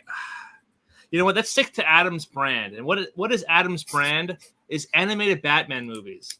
So Batman Gotham Knight is what I'm going to nominate for most overrated Batman movie there is. It came out. Certainly the most overrated Batman movie of 2008, I would think.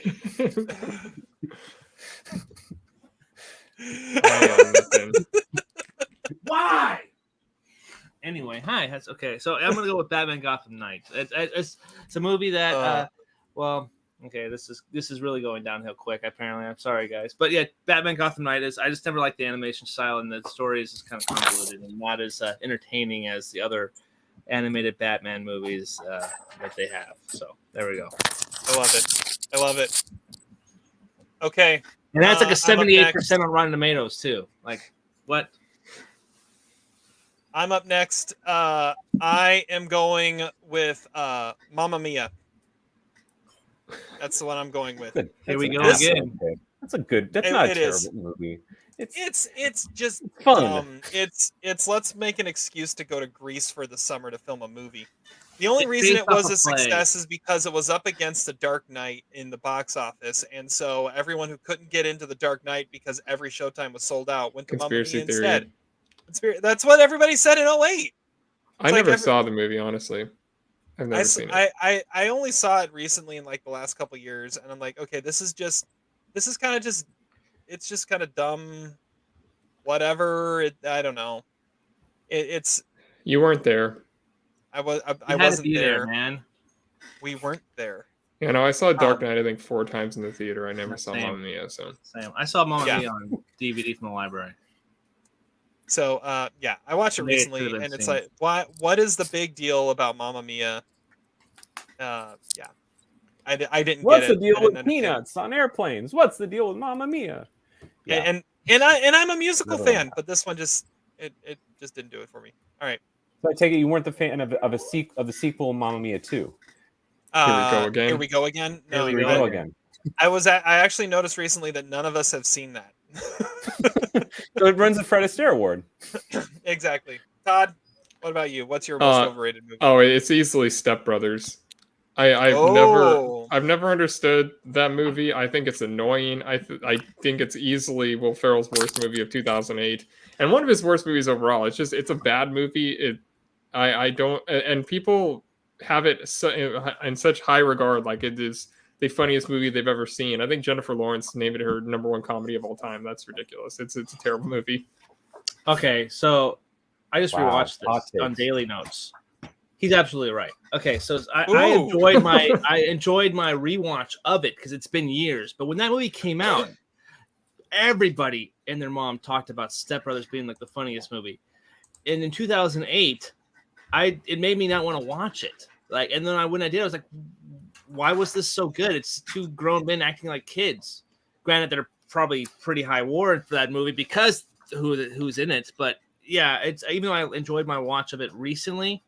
It is kind of it's a great pick by Todd. I love that pick. I have never seen Step Brothers.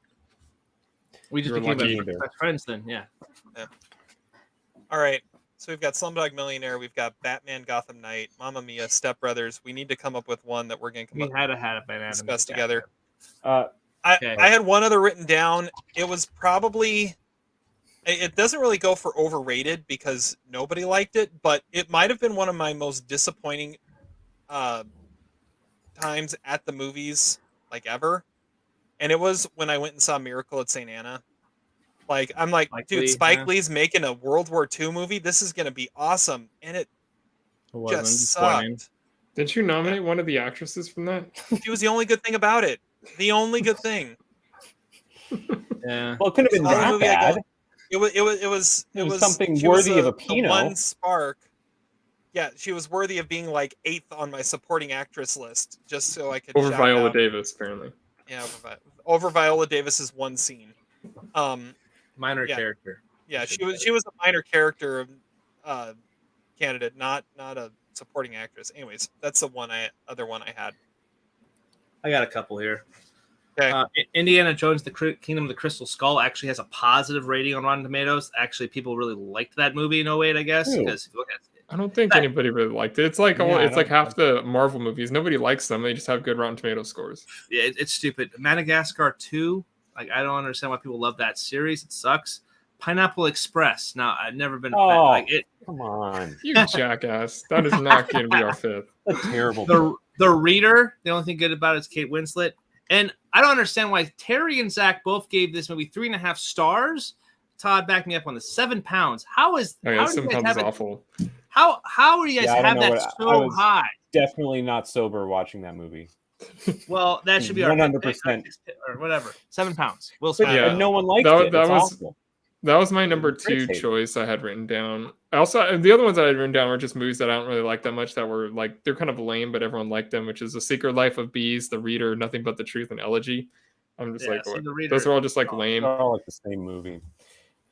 I wrote down Schenectady, New York, because Roger put it as his #1 movie of the decade, and I think none of us really like that movie or understand it. I like that movie a lot. You would. You would. Is there anything we could actually agree on here? I don't know. 7 pounds. I have Synecdoche, New York as my number 18 of 2008. I like the preview from it, and I like the idea of it, but I don't like to actually watch it. Yeah, I'm with Zach on that one. I remember Terry and I talked about this. I remember this in 2008. We were both, I don't think we saw it together, but we were both really pumped to see it, and I think we had the exact same reaction. Are you just talking about this, or are we just talking about it? Yeah, our reaction. We were talking about this. Yeah. Rewatch. I will say. I agree. I would totally be willing to rewatch that.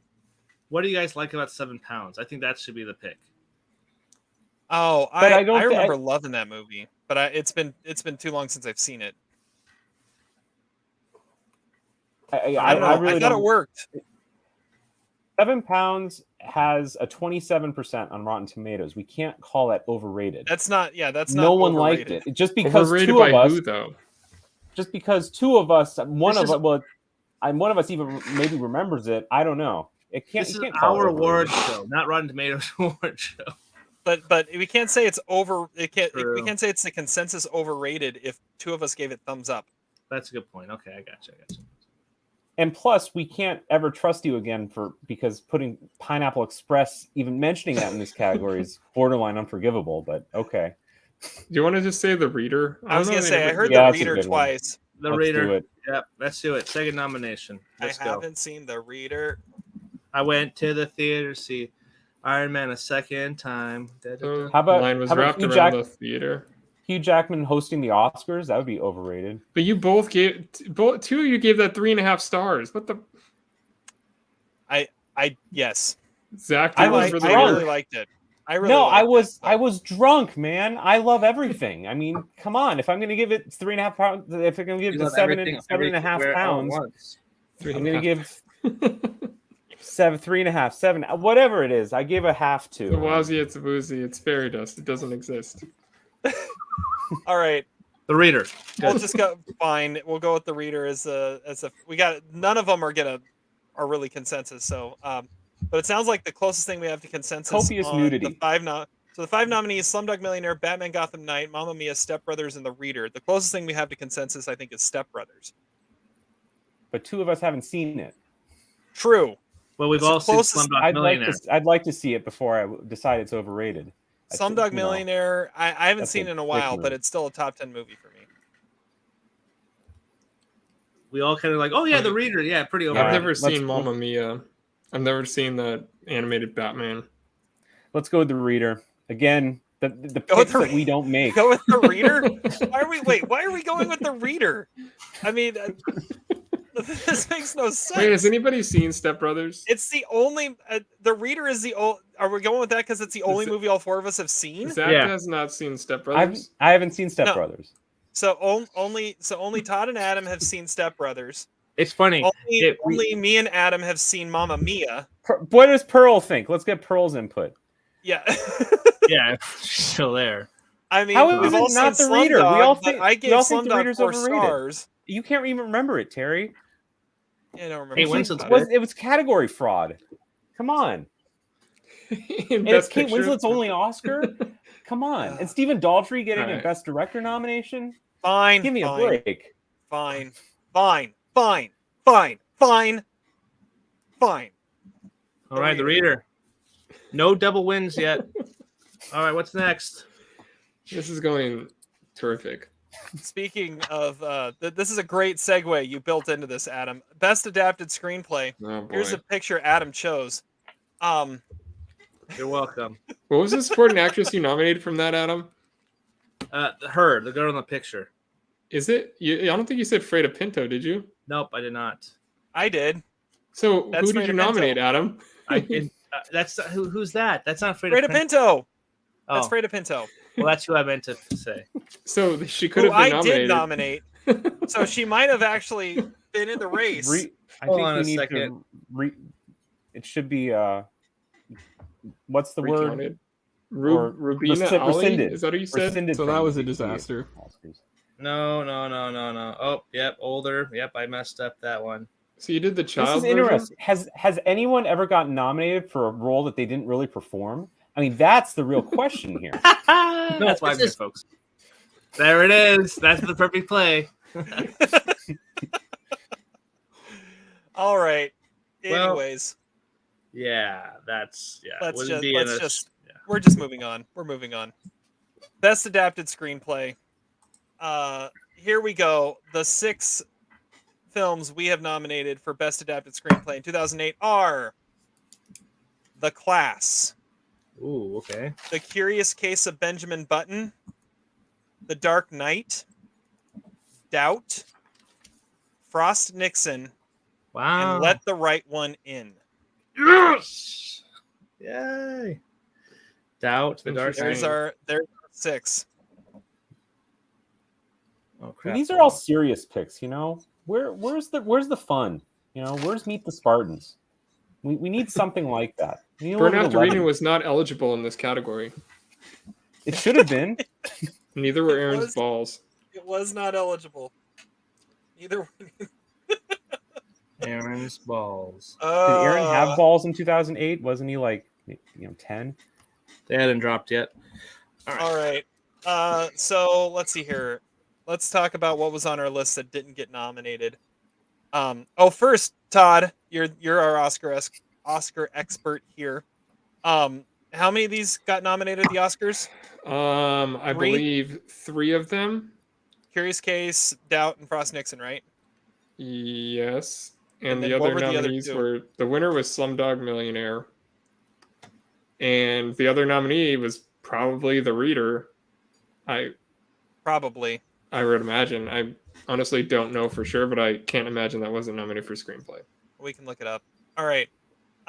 What I had on my list that was not nominated, Slumdog Millionaire, Iron Man, a movie we haven't mentioned yet, Towelhead. I really like that one. Alan Ball. Yep, Alan Ball. The Reader and Snow Angels. All right, I'll go next. It was The Reader. Okay. I had Get Smart, The Boy in the Striped Pajamas, Gran Torino, Iron Man, Hellboy 2, one of the most underrated superhero movies ever, and Slumdog Millionaire. So there was your fun, Zach. It was on Adam's list. Yeah. I tried. Only a broken broom. I had Elegy in The Secret Life of Bees, so Todd can make fun of me. I don't think those are worthy picks, but it was a tough category, and I don't remember either of them. Yeah, that is true. It was tough. Elegy just missed my list. I had Revolutionary Road. I also had The Boy in the Striped Pajamas, except it would have benefited from Nicolas Cage being a Nazi. And I also had Brick Lane, which is a movie I don't honestly remember, but I believe I liked it. All right, I had Roman Dagara, which is a movie I watched with Terry. I think we watched it at a festival or something. We watched it it was at the Grand. At the Grand, okay. It was some random movie we watched, but I have that ranked number 5. I also have Snow Angels on my list. Tell No One, which is just a great crime action movie. And I had Slumdog at number 10 because it was a really tough category to fill out. All right. It'd be weird if it was overrated and adapted nominations back to back. It'd be kind of weird. Well, there we go.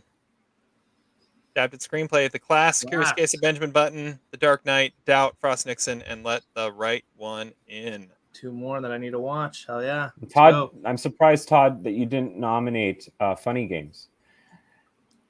It was a real for overrated. A lot of changes. A lot of changes made to the screenplay. It was definitely adapted. The adaptation process was very long and tenuous. It was rewound. Is what it was. It was long and maybe should have been nominated for best adapted directing. But by himself. By himself. All right. That's a funny award. That should be. Can we add that? That's a funny award. Like director who redid a movie that they'd previously directed. That's good. I like that. If there be one nominee of all time and one only, and it's there were like 4 or 5 Hitchcocks that he made twice. That's true. Ozu made a couple movies twice, I think. And then Gus Van Sant for Carrie. Psycho. Or Psycho, sorry. Well, he wasn't the original director. Hitchcock directed the original. And De Palma directed Carrie, so I don't know what you're smoking. Yeah. Wait, what am I? There was a Carrie remake that felt like shot for shot. Anyways, whatever. Moving on. Same director. The Carrie remake was like Kimberly Pierce or something, right? Oh, you know what? I think you're right. All right. Next category. We just did overrated. Now, hopefully this will be a little bit more enjoyable. The most underrated movie of 2008. Thank you, Adam, for putting a picture of Vantage Point. Oh, that's what that is. Yeah. Also, thank you for misspelling it in the title card there. I'll be here all week. I'm derroted. You spelled it right here, though. That's good. Okay. Most underrated movie of 2008. Let's see here. Adam, you're first up. Oh, what was your most underrated movie? Oh, I want to go after Todd on this one. Anyway, so what I'm going to go with is a movie that definitely doesn't get talked about when you talk about the sub-genre of horror, and that is the zombie genre of horror, and that is Diary of the Dead, a found footage zombie movie that Todd and I absolutely dig. It has a great kill in it with a defibrillator. It is such a unique style of film. especially when you had Cloverfield, which I actually really love Cloverfield quite a bit, and it's a big over-the-top found footage movie. You have this really quiet zombie movie that goes. You see these group of survivors going through. I haven't seen this in quite a long time, but when this category came up, when we changed it to underrated, I was like, unless Todd says this, Diary of the Dead is what I'm going to say here. So, Diary of the Dead, underrated, doesn't get enough love that it deserves. So, absolutely, that is a great pick. That is one of my 10 favorite movies of the year. So there you go.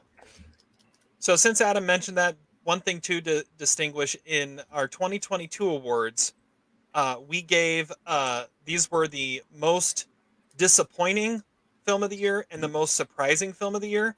But since we're looking back on it 15 years ago, we decided to change it up. Instead of saying surprising and disappointing, we're saying it is overrated and underrated because we've got some time to look back on it and look at it that way. So, all right, underrated for me. I'm next. Yeah,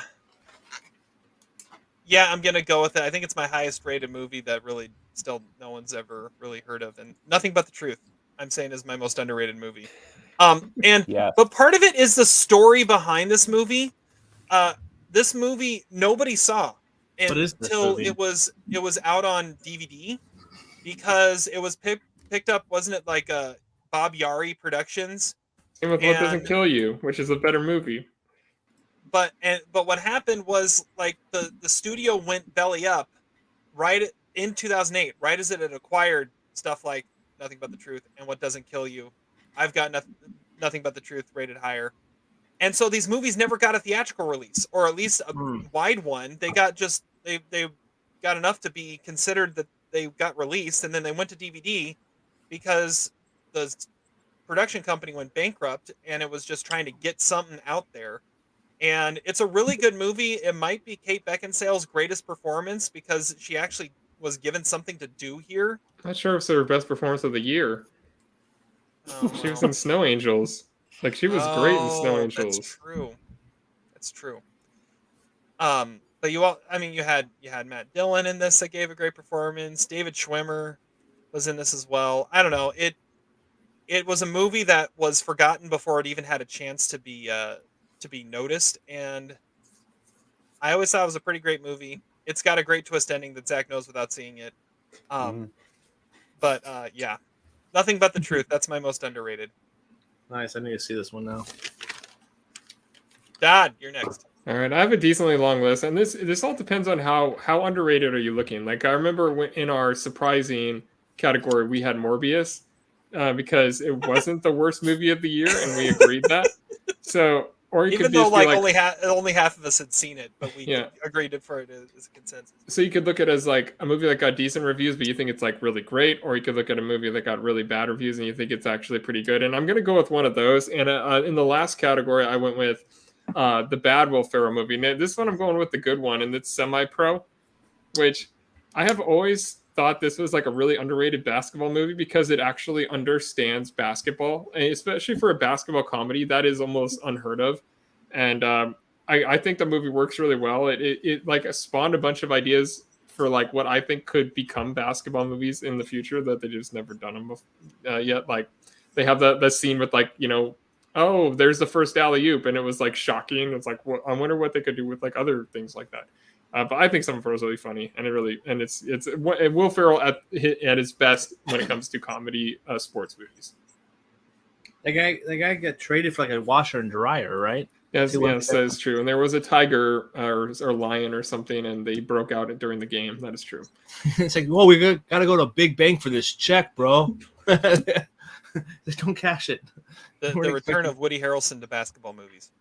Yep. All right. Andre 3000 as well. Nah, that's my reaction to that. Nah. It was a very hyped up movie that I felt didn't pay off very well. So overrated for you. Yeah, but everyone kind of hated it though, like, because I remember for like a year, Will Ferrell was growing out his fro for this movie, and then the movie kind of stunk. So, I thought so. It's character acting right there. Growing out the way better than Step Brothers. Zach, what's your underrated movie? Underrated movie. Well, I really wanted to pick Grand Theft Auto 4 with the Eastern European War veteran. No one remembers that anymore, but it was a great game. Provided lots of fun entertainment for many, many hours. One of the highest grossing games of all time. Yes. Well, maybe it's just underrated in my memory. I don't know. The movie I'm going to go with is, I've already mentioned it. It's The Happening.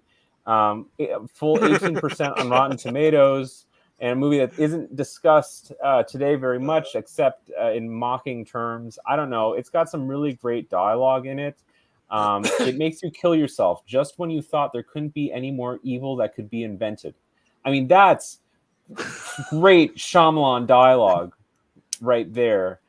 We're packing hot dogs for the road. You know, hot dogs get a bad rap. They got a cool shape and they got protein. I mean, the man is an artist. He's a great writer. It's a great movie with an killing me in my sleep. No. What? No, ma'am. What? Not. No. Yeah. It has to be mentioned. It's fun. Wonderful. I have it in my end of year list above Slumdog Millionaire. So yeah, I think it's better than the Best Picture winner. Unironically, maybe mildly ironically. All right. Nice. I got some more. Yeah, we gotta find our consensus. I got 10,000 BC. Four Christmases was pretty decent. The House Bunny. Lakeview Terrace with Samuel L. Jackson. I just watched it. 4 stars though. Huh? You just watched it earlier today, Todd? Yeah. Well, I watched like half of it. I turned it on just in preparation for this podcast. Dude, that's a great movie. Really underrated. No one talks about that one. Saw 5, which is actually pretty good. Speed Racer and Yes Man. So Jim Carrey. Saw 5 is not. It's like the worst one. Saw 5. No. It's not the worst one. Saw 4. Saw 6. No, not Saw 6. Saw 7. It's really bad. They're all the 7 worst was pretty bad. Saw 7. The final chapter when they brought back Carrie Elwes. Yeah, and it was a 3D one. Yeah, well, anything Saw with Carrie 6 is Elwes probably in one it of is the going best. to be bad. Saw 6. Especially if it's a Mission Impossible movie. I have a bunch written down. I have Be Kind, Rewind. I think is a really great movie. Oh, that's a good call. Stop Loss is one that got completely ignored by all the awards, but I think that's like one of the truly best movies of the year. I think Incredible Hulk is better than Iron Man. I also have down Defiance, Dire the Dead, What Just Happened, The Express, I think is an underrated sports movie, and What Doesn't Kill You, of course. I had just 2 others written down. One I had just mentioned recently, Towelhead, and then I had 7 Pounds written down. You're welcome.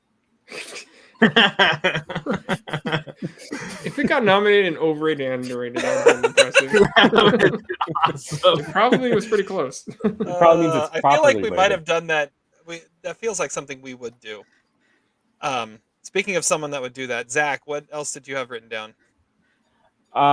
Nothing really worth mentioning except I think Funny Games is an underrated movie. I don't have a lot of defense for it though. It's been a long battle. I liked Son of Rambo. I gave it 3.5 stars. Rambo with a W at the end. I don't remember it, but I think it's little kids trying to recreate Rambo, and it's British. Maybe directed by Danny Boyle. Zach loves his kids cursing. No, it's not directed by Danny Boyle. It's directed by the guy who ended up doing the Sing movies. I also liked W, the Oliver Stone, George W. Bush biopic. What was kind of funny about that is he had factual inaccuracies. Like characters said things that they didn't actually say, or they said them at a different time, kind of like Oppenheimer. And it's not a bad movie. It was enjoyable. Toby Jones as Karl Rove, I believe. That was very entertaining. The favorite thing I heard was Be Kind, Rewind. Yeah, that or The Incredible Hulk. Incredible Hulk would be a good one too.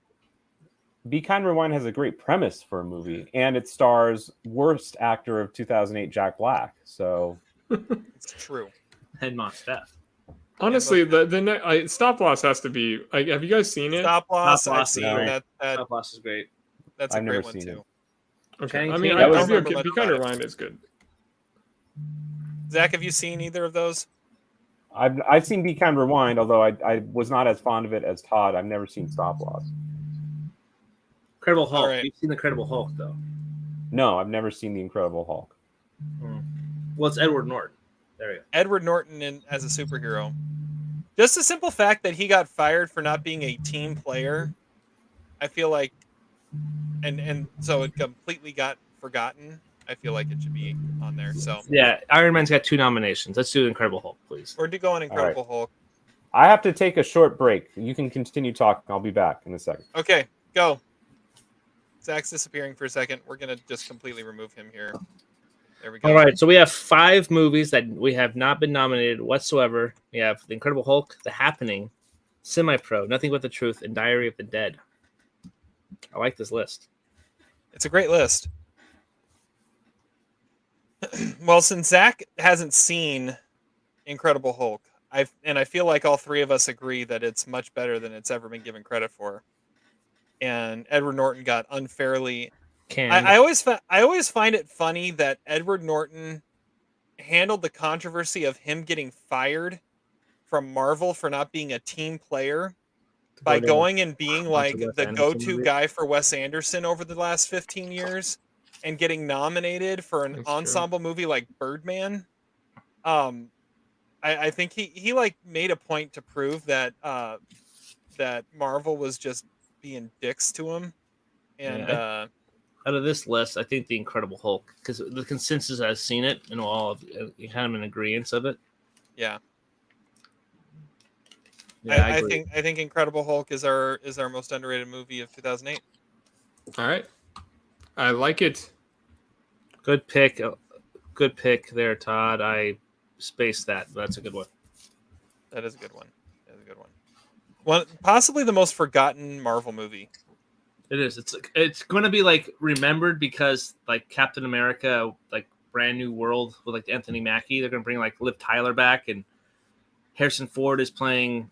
Well, yeah, and that was one of the things I was going to say is you have Ross has been like one of the perpetual characters in the whole MCU, and he was started in the most forgotten movie of the MCU. Yeah, they're bringing back Tim Blake Nelson as the leader in that movie now too. I'm kind of excited for that one just to see some of these Hulk characters. We'll see. Yeah. All right. Well, Zach still isn't back, but he'll be back soon enough. Let's get going. We're gonna move on, and all right. So next category is the biggest douchebag of the year, and yes. It's we have a picture of, I mean, really you could argue all 3 of those in Bruges characters are douchebags and they're filming midgets. Oh, they're filming midgets. Yes. So now we need to decide. We talked about this but before we started, but now You're actually talking about this. We're actually talking about this. So we had an issue in our last award show where we were giving way too many awards to the same people because Stickman, Douchebag, and Punchable Face really have a lot of overlap. Yeah. So the menu kind of screwed it up with what's his face. Who did we nominate for that? He got 2 nominations and lost both times for the menu. Nicholas Hoult, yes. Yeah. So, anyways, I think that we should make a rule that you can only nominate a person for one of the categories, a character for one of the categories between Stickman, Douchebag, and Punchable Face. There can be no overlap in those 3 categories. Fair? So the ones that have been nominated, we can't mention again. Right. So those that were nominated for Stickman cannot be nominated for Douchebag or Punchable Face. Oh gosh, kind of lots happened since then. Yeah, I know. Sean Williams, so that means Sean Williams, Scott Role Models, Robert Downey Jr. Iron Man, Mickey Rourke the Wrestler, Philippe Petit Man on Wire, and Russell Brand for Getting Sarah Marshall cannot be nominated. Now, I think that's okay because I don't think any of them really qualify for the other 2 categories that well. Mickey Rourke gets punched quite a bit. That's true. Mickey Rourke does. Yeah, he does get punched quite a bit. But yeah, so that's what we're going with. That's what we're gonna do. All right, I'm first on biggest douchebag. Zach is back. Hi, Zach. You're still muted, but yeah, there he is. There we go. Incredible Hulk won underrated film, by the way.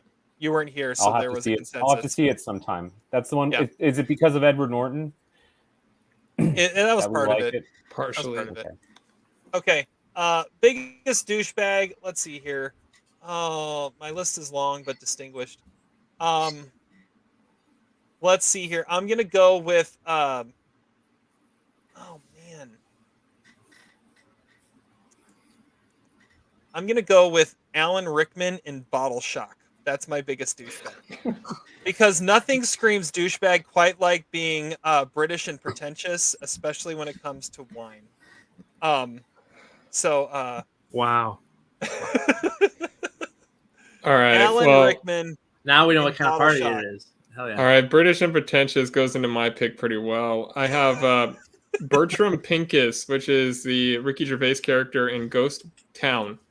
Wow. Yeah. He's a dentist who like dies or something. I don't know. I watched this earlier this year again. I had seen it in a long time, but he is absolutely as Ricky Gervais douchebag asshole. All you have to do is say Ricky Gervais played the character. It is as extreme of that as you get for Ricky Gervais. So there, Bertram Pincus is my submission. I like it. Good call. All right, Zach, you're next. I'm going to go with Tim Allen in Red Belt. He's not even the biggest douchebag in that movie. That'd be Ricky Jay. I'll go with Ricky Jay in Red Belt. You don't like that movie, do you, Zach? Does he play a musician? No, magician. Excuse me. Yeah, Ricky Jay, big douchebag in a lot of movies. Not Boogie Nights, but he was my MVP in that movie, I think. But Red Belt, yeah, classic. All right. I just remembered Tim Allen was in it, so it's worth a shot. Adam. All right, we're gonna get a lot of first-time movies being nominated. I'm gonna go to a returning film that was an overrated for Todd. We went with Step Brothers again. That is Adam Scott's character of Derek. He plays the actual brother of Will Ferrell, and he is introduced singing a cappella with his family, played by his wife, Catherine Hahn, and his two kids. He is a complete definition of douchebag. He has his Bluetooth speaker. He's his real estate agent, kind of winning over Richard Jenkins' character. And he tries to humiliate Will Ferrell at the Catalina wine mixer in Step Brothers. But yeah, definition of douchebag is Adam Scott in Step Brothers for me. It's a good pick. I haven't seen the movie, but Adam Scott Adam Scott's always a douchebag whenever he pops up in a movie. Well, similarly, I was looking at Timothy Olyphant for Stop Loss because he is an absolute douchebag in that, and it's I still have it named the Olyphant Award, so there you go. He should always be our consensus fifth. Other ones I have written down, I have Matt Dillon for Nothing But the Truth. Also David Schwimmer, you could say, for Nothing But the Truth. Wow. Obviously, Colin Farrell in Bruges. It was the picture that we had originally here that was up there. And then William Hurt in The Incredible Hulk. He's a pretty big douchebag. And then, I mean, another one, I think he's just called Computer, but Hal, basically, in WALL-E. That's a pretty big douchebag. Or just humans in general. Well, no, it's the like HAL inspired computer, like Autopilot. That's what it was called. Otto. He was called Otto. Yeah, Otto, because he was the autopilot in WALL-E. That's I think that would be also an airplane. Don't call me Shirley. Yes. All right. The other ones I had written down were I have Wayne, which is Randy the Ram's boss in The Wrestler. He's just an asshole. He's like, isn't that the time when you sit on other dudes' faces when he's like trying to get a day off or something? He's an asshole. I have Jack Fuller, which is Ashton Kutcher in What Happens in Vegas. Because Ashton Kutcher. Tug Speedman is totally a douchebag, especially the way he like shoots a gun and he's like knowing where the camera is. He just he looks like an idiot. And Brett, which is a Jack O'Connell character in Eden, like. Yeah, you got it, Adam. All right, I got Barry, played by Chris Pratt in Wanted, because he does James McAvoy's girlfriend on his IKEA dresser or whatever. Danny, played by Paul Rudd in Role Models. Denver, played by Jon Favreau in Four Christmases, and Rex Lafferty from Sex Drive, played by James Marsden as as well. That's what I have. Very nice. Zach, did you have any others you wanted to mention? I wanted to mention the gynecologist from Teeth. I mean, just a real piece of work, impressive medical skills, but that's really all I had. You could say like Javier Bardem in Vicky Cristina Barcelona, but that would also require remembering the movie. So, I got nothing. Really, I'm not sure how to separate douchebag from the upcoming category. So I do have a douchebag, but I like their punchable face more. Oh, okay. Keeping it back. I like it. He's withholding. I don't know. I feel like Colin Farrell in Bruges would be a good one. I also really like Otto and Wally. I'm okay with either one of those, too. Everybody What else. What about the guy on MySpace who was always your friend? He was kind of a douchebag. Tom, yeah. The inventor of MySpace. Why was he my friend? I didn't know who he was. Get that face out of here, man. Actually, he could be a punchable face. We're not on punchable yet. Okay. Still Sorry. Uncle, I'll have to listen to Adam and withhold. What do you guys? Todd? What do you think? What direction should we go? I mean, it depends on how obscure you want to get. I'm totally cool with Colin Farrell. Yeah, I think that's Ricky Jay, man. He was a great. We haven't picked the winner yet. We're coming up with our consensus fifth. Oh, okay, sorry. Let's go Colin Farrell in Bruges. I mean, the simple fact, I don't remember his character. Nomination. All I can remember is Banshees now. It's hard. I don't really remember that movie as well. Banshees is kind of ruined for me. They're filming midgets. Yeah, they can't. The stairway is narrow.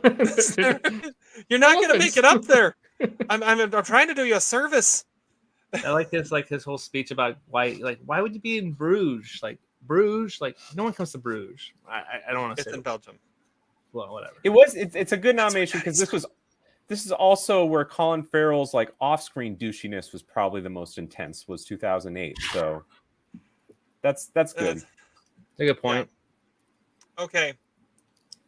I think Colin Farrell in Bruges is the only one that all of us have seen, unless we just want to do Wally award the Wally. We've got our five. Our five are Alan Rickman in Bottle Shock, Ricky Gervais in Ghost Town, Ricky Jay in Red Belt, Adam Scott in Step Brothers, and Colin Farrell in Bruges. So I think it's between Colin Farrell and just Ricky Gervais because he's Ricky Gervais. I like it. So Colin Farrell. Is he a multiple winner? He's a multiple winner now. He is a multiple winner now. We love Colin Farrell. He could be a 3-time winner. Who knows? Smoke a cigarette in his honor. In Bruges. Let's go. Biggest douchebag. Colin Farrell. Colin Farrell in Bruges. Biggest douchebag. The rare douchebag that's also the main character in the movie. That is true. That's a nice wrinkle. Well, I mean, I feel like if you want to do that, make him Irish. It's a good one. Or just have a Woody Allen movie. There you go. Okay, so now let's move on to a category very similar. It's the most punchable face award. The Robert Forster Memorial Most Punchable Face Award. Adam decided to put just a scene from The Happening up. I'm not really sure. Something's happening. I think Adam confused Most Punchable Face with Most Punchable Movie. But anyways. Well, Todd told me looks like they got in that. Look, in that picture, it looks like they were stuck in a Christopher Nolan movie. Like it was a dark night. It looks like the Happening fell in the middle of Inception or something. Yeah. All right, Todd, you're first for Most Punchable Face. And again, can't nominate anybody for that's already been nominated for Stickman or Douchebag. All right. Well, I mean, it was mentioned in the last category, but this is a much more appropriate. It's Barry, the Chris Pratt character in Wanted, because every word he says, you honestly do just want to slug him. He does eventually get a keyboard to the face, which is close to a fist to the face, but even better because it breaks the keyboard. And it's in a slow motion Timur Bekmambakov, whatever how you say that name. After you on it with the keys. Yeah. It's a fantastic scene. It's a great movie, honestly. I think it's one of the best pure action movies of the last 20 years. But it is an absolute punchable Chris Pratt face. Yes, great call. First time I ever saw the guy. Chubby Pratt too. Chubby Pratt. Yeah, absolutely. Zach.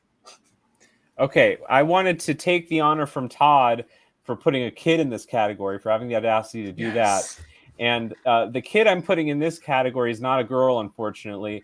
I think I have it right. It is Gatlin Griffith as Walter Collins, the imposter kid in Changeling. He wasn't her real son. He's a dick. He deserves to be punched. He was not the right kid. Was not expecting that nomination, but that's awesome. That's a great call. Great call. I like it. I'm not your mother. Adam, what do you got? Okay, well, okay. I'm gonna go to Tropic Thunder here. I'm gonna go with Damien Cockburn, played by Steve Coogan, the director of the film, because who has a good, strong punch? I want you to slap his face. Damien Cockburn definitely definitely a punchable face. Les Grossman called him out on it too. So, yeah, we're gonna go with Steve Coogan here. Isn't that the head that he eventually eats? Like Tug Stevens eating or drinking his blood or something? Yes. Oh, that's not food coloring. So most eatable head. Most eatable face. Yeah, eatable head. I like it. All right, my pick is I'm gonna go with Billy Baldwin as Sarah Marshall's co-star in Crime Scene of the Crime and Freaking Sarah Marshall. That is okay. It's Baldwin. Yeah, it's Billy Baldwin. That's all that matters. So that's what I'm going with. All right. So what do you guys have for other ones? All right.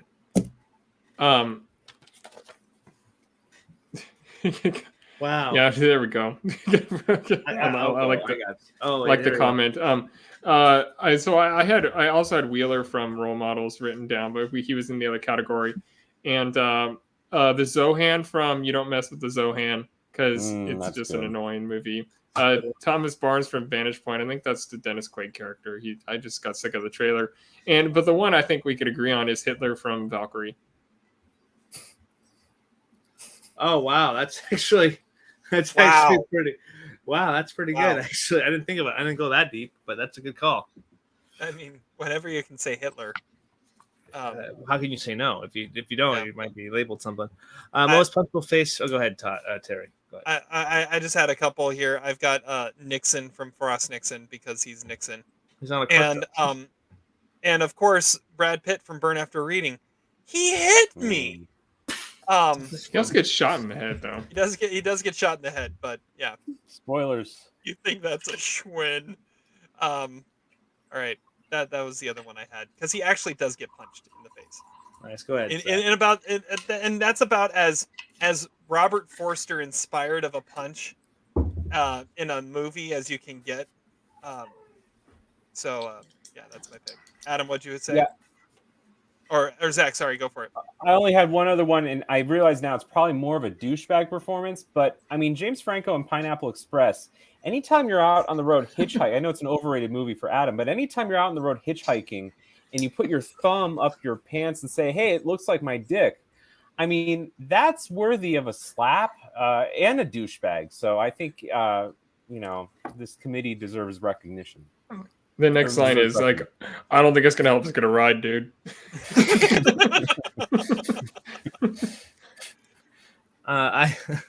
That's good.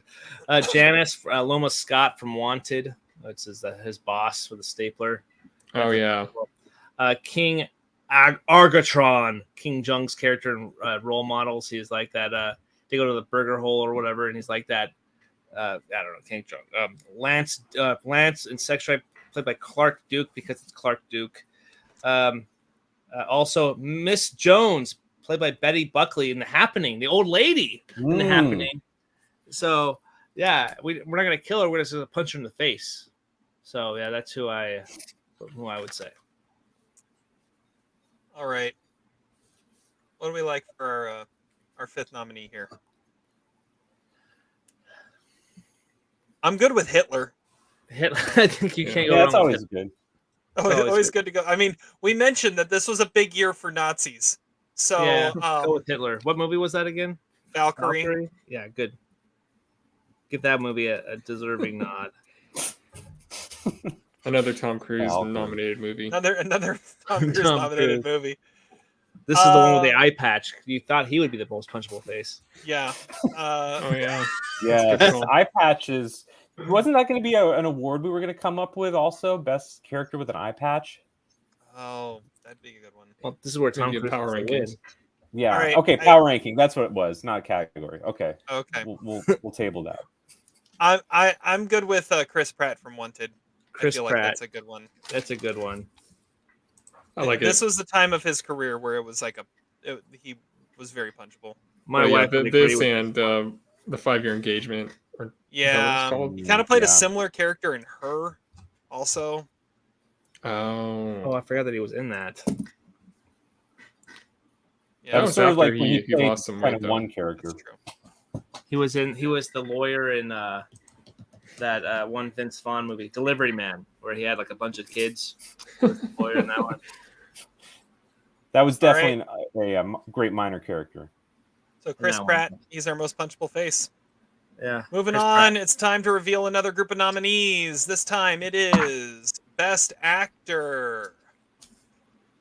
All right, we're getting to the big ones now. We're getting to the big ones. Best Actor. Let's see how this turned out. Oh, I gotta find it here. There they are. Best Actor. Can we just do, masturbation to each of the nominees like they did at the ceremony? I always contended that Anthony Hopkins was drunk. If you ever watch it, he's like slurring his words. He's like, "Oh, Brad Pitt." It's fun. All right, here we go. The nominees for Best Actor for the 2008 Almost Sideways Awards are Francois Bégodeau for The Class, Wow. Colin Farrell for In Bruges, Dev Patel for Slumdog Millionaire, Sean Penn for Milk, Brad Pitt for The Curious Case of Benjamin Button, and Mickey Rourke for The Wrestler. Wow. I'm glad Mickey Rourke just made the cut. I was worried for a second. I'm Wow. reading them in alphabetical order. So Wow. I had 2 of those. you had 2 of those like on your list. Maybe 3. 3. Yeah, but no, I mean not. That's interesting. Interesting group. It is an interesting We group. had 3 Oscar nominees on there. 3 Oscar nominees. Who are the 2 that weren't mentioned, Todd? Richard Jenkins and Frank Langella. Yep, you're right. Sean Penn's acceptance speech was interesting that year too. He thanked his friend Shinzu Matsuzawa or something like that, and the audience didn't know what to do when he said that. And did all of yeah, these get two or more votes, Terry? All of them got 2 or more votes. Yes. Interesting. Yep. All right. So let's I'm talk about the surprised ones Richard that Jenkins isn't on there. Yeah, but let's talk about the ones that we mentioned that did not get on there. I had Richard Jenkins for The Visitor. I had Michael Sheen for Frost Nixon. I had Robert Downey Jr. for Iron Man, and I had Carl Markovits for The Counterfeiters. Ooh. Wow, so you had all 6 of those on your list, Terry. I did. And They you were did all not there. have Michael Fassbender on there. That is just He disgraceful. was And he was one of the last ones I dropped. What was Michael Fassbender in? Hunger. Oh. Wait, we're All right, calling that an 08 movie? Yeah, it's an 08 Oh. movie. I have it as an 09 movie. That would have changed my list. Okay. So this is the category that I actually realized that I put nominated an 09 movie here, so I had to redo it. I put Melancholy here. On the website, Zach, you have Hunger ranked as your number 1 of 09. Yeah, but- how'd you do that? Because it didn't get released until 09. I mean, I thought that's kind of like what our criteria was, but maybe it had a release somewhere, but I saw it in Portland in a theater in like 09, like February or March 09. But obviously, Fassbender, he would be probably my number one if we're putting him, if we're ranking, if we're including that. Let me consult the list. It was released in December 5th, 2008. So, okay, well. We should have gone over some of those maybe beforehand. Okay, well, anyway, the other ones I had on my list, I had Benicio del Toro in Che, which is one of the just great performances of the millennium. Then I had Sam Rockwell in Snow Angels, Mark Ruffalo, What Doesn't Kill You, Philip Seymour Hoffman, Synecdoche, New York, Jared Leto in Chapter 27, Mikhail Jolsas in The Year My Parents Went on Vacation, and Michael Fassbender in Hunger. So a lot of stuff that did not get on there. All right, I'll go next. I had Carr Hildebrandt in Let the Right One In. Asha Butterfield in The Boy in the Striped Pajamas. Anton Yelchin, Charlie Bartlett. Brendan Gleeson in Bruges. And Clint Eastwood for Gran Torino. That's what I had. You had 3 children on your list. You would have punched my list in the face. And not Mikhail Jolsas. Yeah. All right, Zach, what else did you have on your list? I have Philip Seymour Hoffman for Schenectady, New York. Josh Brolin for W. Scoot McNairy for In Search of a Midnight Kiss. Frank Langella for Frost Nixon. And I think it's okay to say my number one, although it might have been Michael Fassbender, was Alejandro Polanco for Chop Shop, which I think also a child performance, but by far the best performance of any movie in 2008, in my opinion. I think if Zach and I could have agreed on what the best performance from Frost Nixon was, we could have had one of them. You picked Frost? I picked Frost. Frost. Not as juicy a role. That would have been the Charlie Kaufman role. Donald would have been Nixon. It would have been a lot more, spectacular. All right. So there we go. One more time, our nominees for Best Actor. Francois Bégodeau for The Class. Colin Farrell for In Bruges. Dev Patel, Slumdog Millionaire. Sean Penn for Milk. Brad Pitt, The Curious Case of Benjamin Button. And Mickey Rourke for The Wrestler. All right. Dev Patel. Wow. Dev Patel. He doesn't know who D'Artagnan is. Over Benicio del Toro. I don't think anyone else has seen Che. I don't think Brad Pitt is actually that good in Benjamin Button. I think it's just the makeup. But maybe that's just my hot take. I don't know. He's good. All right.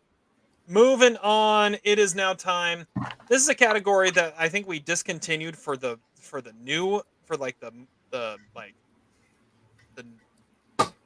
current awards, but since we're retroactive, we can throw out some spoilers. It's 15 years ago. We're going to Best Movie Death, and this is, as Adam has deemed it, the Sean Bean Memoriam Best Movie Death Award. Yes. There we go. Spoiler alert. It's been 15 years. Deal with it. Best Movie Death. Let's see here. Who are we going to first on this? We are going to Todd, I think. Yeah, no, Zach. Zach, you're first. Okay. Well, at first I was going to go with one of the old ladies from Mid-August Lunch, but then I remembered that they don't actually die in the movie. At least I don't think. So I can't put them on the list. But I think if we're going to go with spoilers here, gosh, I don't know. I obviously put a lot of thought into this. Let's go with the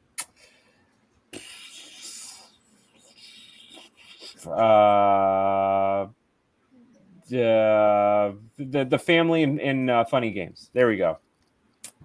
Naomi Watts and her family. Yes. Okay. Sounds Not good. a bad call. I mean, it's the whole movie is their death. It's basically like just 95 minutes of it. All right.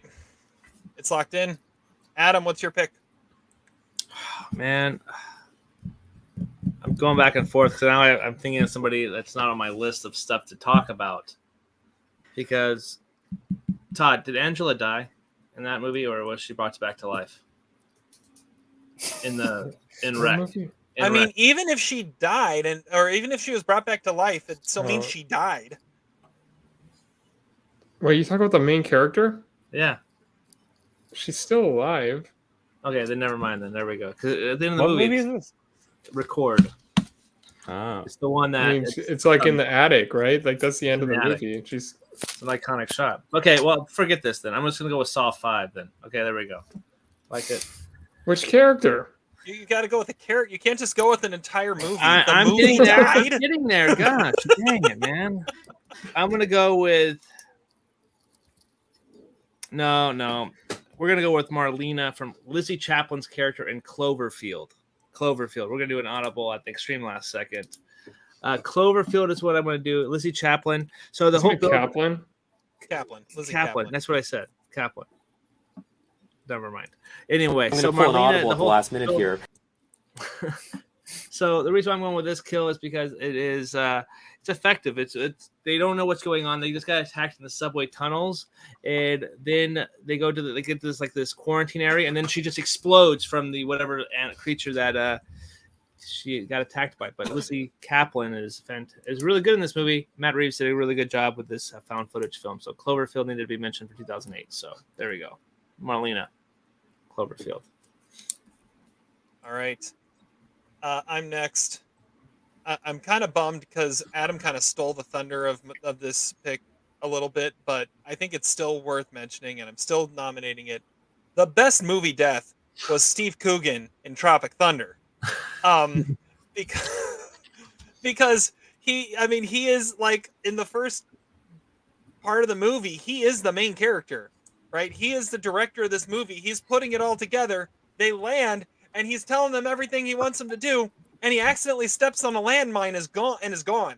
He's done. He's out of there. And everyone thinks like it was an effect, and that he's like, this is his whole thing. And no. He stepped on a landmine, and he's gone. He's kaput. It was one of the most like jaw-dropping, wait, what the hell did they just do moments of 2008. Yeah, I like it. That's a good one. It's a good kill. So, Todd. All right. Well, I mean, just to guarantee that it gets on the list, like I guess I got to go with the obvious one, which is Charles Jarman as the pencil trick thug in The Dark Knight. Oh, good call. Which is But does he die though? He does, yeah. Oh yeah, he's got to be dead. He had a rod go through his skull. I'm pretty sure. Elf he died driver from that. situation. Trick. But yeah, I mean, it is the most unforgettable movie death I think I've ever seen in a theater. So there you go. People freaked out when that happened. Yeah, like every time. Cheers and claps and everything. It was because it was the perfect culmination to this character. This is what this character is. He died by a pencil. Yes. He did. That's a good call. All right. So now we got to come up with our fifth consensus pick here. Some other ones I had written down. I mean, Brad Pitt Burn After Reading is worth mentioning. Will Smith in 7 Pounds. You know. The other one I had written down, I think this might be the only time that this movie comes up, so I'm going to mention it. Gemma Arterton as Strawberry Fields in Quantum of Solace. In an homage to Goldfinger, she is found in the bed covered in oil. Black gold. Black gold. I mean, it is an homage. It's a very fast. I don't know. I thought it was kind of it's not bad. Touch. So that's my what else? The other ones I had written down. What about you guys? Doesn't the dog die in Marley and Me? Yeah. There we go. It's not a bad one. I got two from Saw 5. Agent Strom, which is the final kill of the movie. He just had to listen to the game and get inside the coffin, but he got squished like a pancake. Seth Baxter, also in the beginning of the first kill of that movie with the pendulum, the unwinnable pendulum kill. Damien Cockburn, I also had. Walt Kosowski, Clint Eastwood's character, Gran Torino. The zombie defibrillator kill in Diary of the Dead needs to be mentioned here because it pops out the eyes.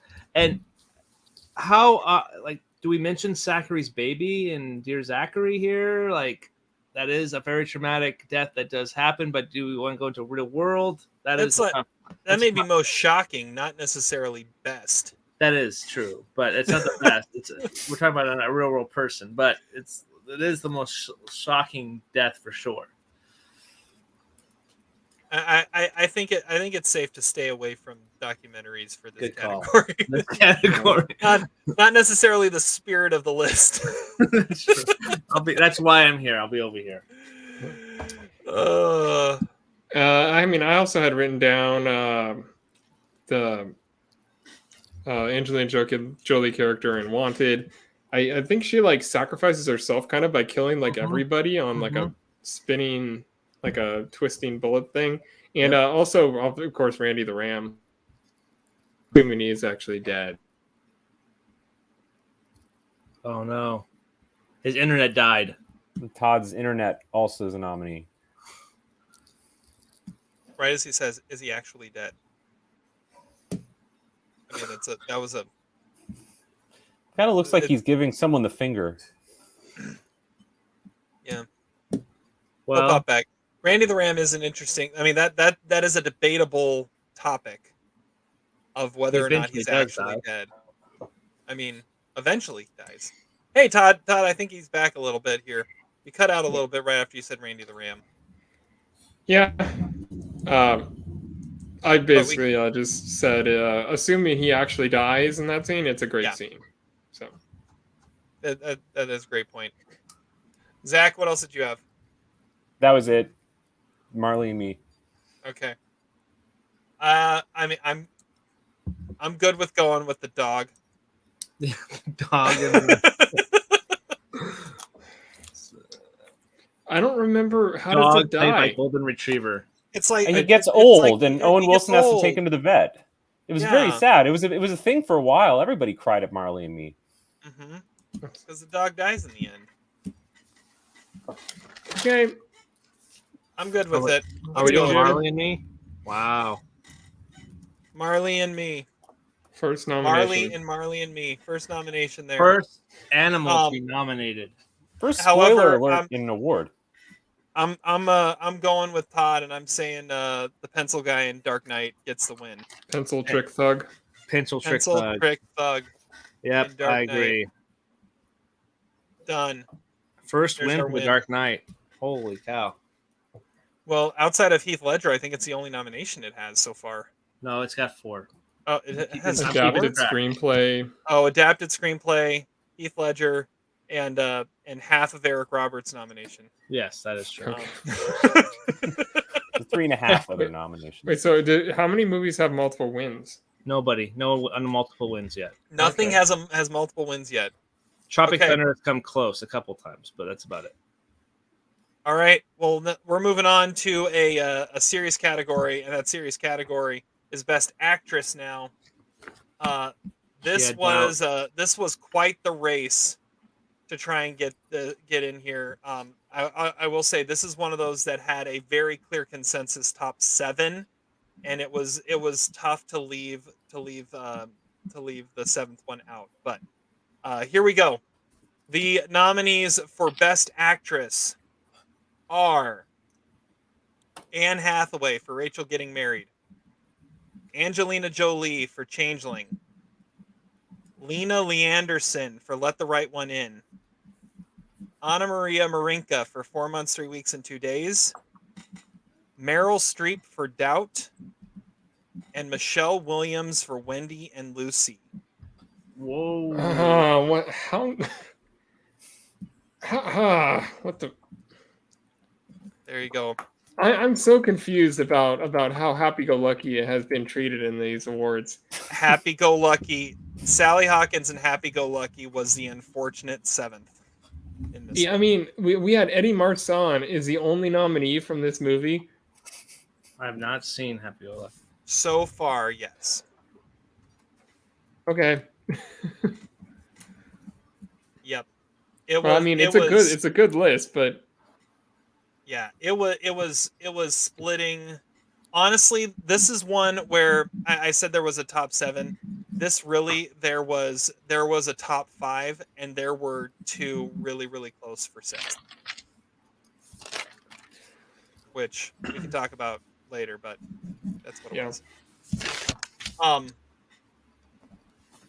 right, so that's what it was. What else did we have on our lists? I had go for it. Oh, go ahead, Todd. Go. Okay, well, I had Sally Hawkins in Happy Go Lucky. That was my number 2.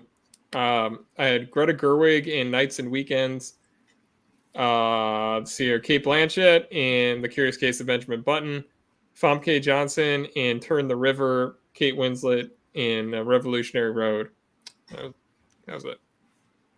So one thing we didn't mention yet, Todd, go through and tell us how many of these were on the Oscar list and who missed. There were 3 nominees from there. Hathaway, Jolie, and Streep. The other ones were Kate Winslet and Melissa Leo. Yeah, there you go. That's right. That's what it was. All right. The other ones I had on my list, I had Penelope Cruz for Elegy, Summer Bashil for Towelhead, Kate Beckinsale for Nothing But the Truth, Kate Winslet for Revolutionary Road, Melissa Leo, Frozen River, and Keira Knightley for The Duchess.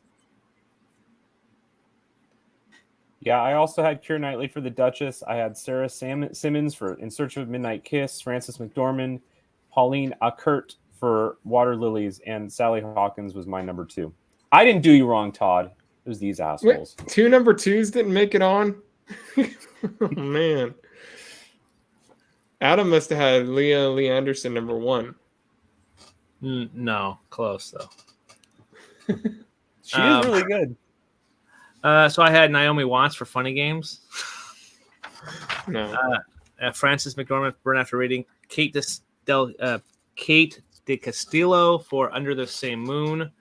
Manuela Valasco for Wreck, and Melissa Leo for Frozen River. All right. Nice. So yeah, once again, our nominees: Best Actress, Anne Hathaway, Rachel Getting Married, Angelina Jolie, Changeling, Lena Lee Anderson in Let the Right One In, Anna Maria Marinka in 4 Months, 3 Weeks, and 2 Days, Meryl Streep in Doubt, and Michelle Williams in Wendy and Lucy. All right. It's a pretty good list, though. It is a great list. It's a great list. Let's keep going. We've got a few more to go. Let's try. I don't know if we'll keep it under 3 hours. Get this in try. Oppenheimer length. Yeah. Best Almost scene. Best scene of 2008. Let's see here. Who are we on? Next up is Adam. You're first. Another tough one with a couple good choices here, but I think one of the more iconic shots here, and when I'm thinking about a scene, you know what? I think I'm going to do it. I'm going to do it at kind of an improv scene. I'm going to doing Randy Works at the Deli in The Wrestler. Yeah. Because it's such a it's everything's improv. Those people are not knowing what's going on. It's a character that has to step out of his element to get more hours so that he can survive in the rest of the film. And also seeing this big hulking guy working behind a deli trying to, too much. Okay. Goes back, dumps some out. Oh, too little, a little bit more. Okay. Goes back in. He throws the meat at a guy too. Randy, it's such an authentic scene with Mickey Rourke there. So Randy working the deli in The Wrestler. And he eats part of the potato salad. He does. And he slices his finger. Yeah. Yeah. Well, he punches the thing. Yeah. Yeah. That's a great scene. That was one of the ones I was considering as well. All right. I'm next here. I'm trying to pick between 2. I'll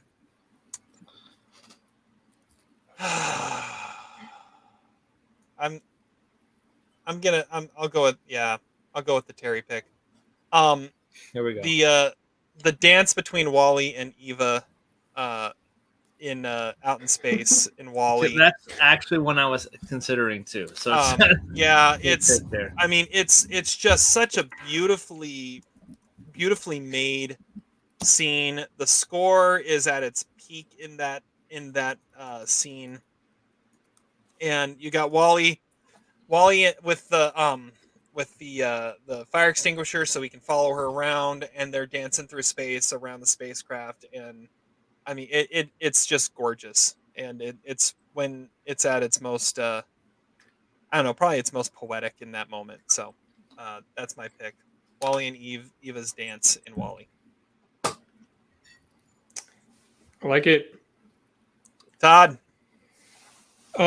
So the one I have ranked the highest is Les Grossman on the phone with Flaming Dragon in Tropic Thunder, because I don't know. I mean that scene, that character just explodes in that scene, and I love at the end how he's just like, "Can you find out who's on the phone, please?" You know, like he's just like all the automatically back in business mode after he's just like screaming his guts out and freaking out the all the Viet Cong on the other end of the phone. It's a great scene. We don't negotiate with terrorists. Exactly. Oh, that's a good. Well, I thought, didn't Tom Cruise already win for that? So how can he be nominated again? The only time we couldn't double nominate is Stickman, Douchebag, and Punchable Face, because they're too similar. Oh, you can double nominate in other areas, and it's not a nomination for Tom Cruise; it's a nomination for the scene. Okay. Zach, what's your best scene of 2008? My best scene is the last scene of Chop Shop, but I don't want to spoil it for Adam or Terry, who hasn't seen it. So instead, I'm going to go with my second favorite scene, which is the rehearsal dinner scene from Rachel Getting Married, which is the most entertaining part of the movie. And it's this basically 10-minute sequence. I guess it's a little longer than a scene of everybody wishing Sydney and Rachel their blessings, and then Anne Hathaway awkwardly gets up, and it turns into her basically apology for being an alcoholic, and it's very awkward and difficult to watch. Great anxiety cinema. The Safdies must have appreciated it. It's a real fun scene. It's the centerpiece of that movie, I think. Nice. Even though the whole scene leads up to a scene where they're all washing dishes. Nah, that's later in the movie. It's not as interesting. All right, but the last scene in Chop Shop is the best scene, but I'll go with Rachel. Just mention it because it needs to be nominated, right? Chop Shop hasn't been nominated. Okay, fine. The last scene in Chop Shop. I don't want to say anything about it. So you're just saying last scene in Chop Shop. The last scene Rachel getting married. Instead of the rehearsal dinner and Rachel getting married? Well, I don't know if I don't know. Go with whatever. I'll go with Chop Shop. That's fine. You go with the Chop Shop scene. Okay. That's my honest answer. I just didn't want to spoil it. Honest answer. Last scene. It's 15 years ago. If we haven't seen it, it's on us. Done. Okay. What else did we have listed for a consensus? Adam's got a bunch. Go for it. All right. I got the coffee scene in role models about what's a venti, what's a large, and the whole back and forth with Paul Rudd and Elizabeth Banks is kind of a classic meme now. Daisy, Kate Blanchett's character, takes care of Benjamin Button. The whole ending of that movie is really sad. The end credits sequence in Iron Man, I think that's a kind of a big iconic one now. The introduction of Les Grossman in Tropic Thunder is what I had. The pool sequence in Let the Right One In, which is also the ending of that movie. And then Want to See a Magic Trick, that whole kind of interaction with the guy from Spawn and Eric Roberts and the guy dying of the magic trick. And yeah, great Heath Ledger stuff there. So that's what I had. I'd say the more iconic, the better scene from Dark Knight would be the interrogation between the Joker and Batman. True. The other ones I had written down, the one I was debating between was the last interview in Frost Nixon. When you actually get to the moment where Nixon admits what he did and that he thought that there was nothing wrong with what he did. I like all the build. It was all building up to that moment, and it totally pays off. You guys are gonna hate it, but the credit scene in Slumdog Millionaire, the dance sequence, I think is just awesome. And if we really want to go there, calling Osborne Cox in Burn After Reading. I mean, it's. Are you concerned? I think that YouTube short's better than that scene. That YouTube short is pretty good. So that's what I got. Todd. Okay, the other ones I had written down are the ending of Wreck in the attic. Good call. The magic trick and the Dark Knight. When he actually is walking on the wire near the end of Man on Wire. Viola Davis's scene in Doubt. Yeah. When they're talking at the table in Hunger, Randy at the deli, and the wrestler, I think Adam actually nominated that. The I'm Not Your Mother scene in Changeling. When they come up with all the titles for what they think their porno should be called, and Zack and Miri make a porno, is pretty entertaining. And don't they play baseball in Twilight or something? They do. They do. There you go. I would also say that. There you go. Wow. And Zach, what else did you have? That was it. I only had 2. Okay, you only had the two down. Well, there's one scene that was mentioned twice, and it was the magic trick in Dark Knight. I'm okay with going with the magic trick, even though it's kind of going with it twice because we just went with it with best movie death. But I mean, I would be shocked if we don't give The Dark Knight this award. Like, I mean, how is any scene better than any scene with Heath Ledger in it in 2008? True. Very true. All right. Magic trick. The Dark Knight is our consensus. And are we saying that's our winner? I sort of agree with Terry, though, about the interrogation. I would maybe even go when he sees Harvey Dent after the when he's burned. Like, that's a really good scene, too. Yeah. But I'm like a dog chasing cars. I don't want to complicate it. Let's go pencil. That's fine. As long as it's Heath Ledger. Okay. And what is... Zach says that's our winner. What do you guys think? What are the other nominees? Randy Works at the Deli and The Wrestler, the Wally and Eva dance in Wally, Les Grossman on the phone in Tropic Thunder, and the last scene of Chop Shop, and then the magic trick of The Dark Knight. I mean, I'm okay with any of those. This is a really good list, actually. That might be our best top 5 we've done. I'll take it. It. All right, so we're saying Dark Knight. So the award goes to the Almost Sideways team for coming up with the best There we go. possible First best win. scene list. Our first win, yeah. We all get another. We all get another power ranking. I got 2 points in power rankings somehow this episode. Hell yeah, I'll take it. So Dark Knight wins.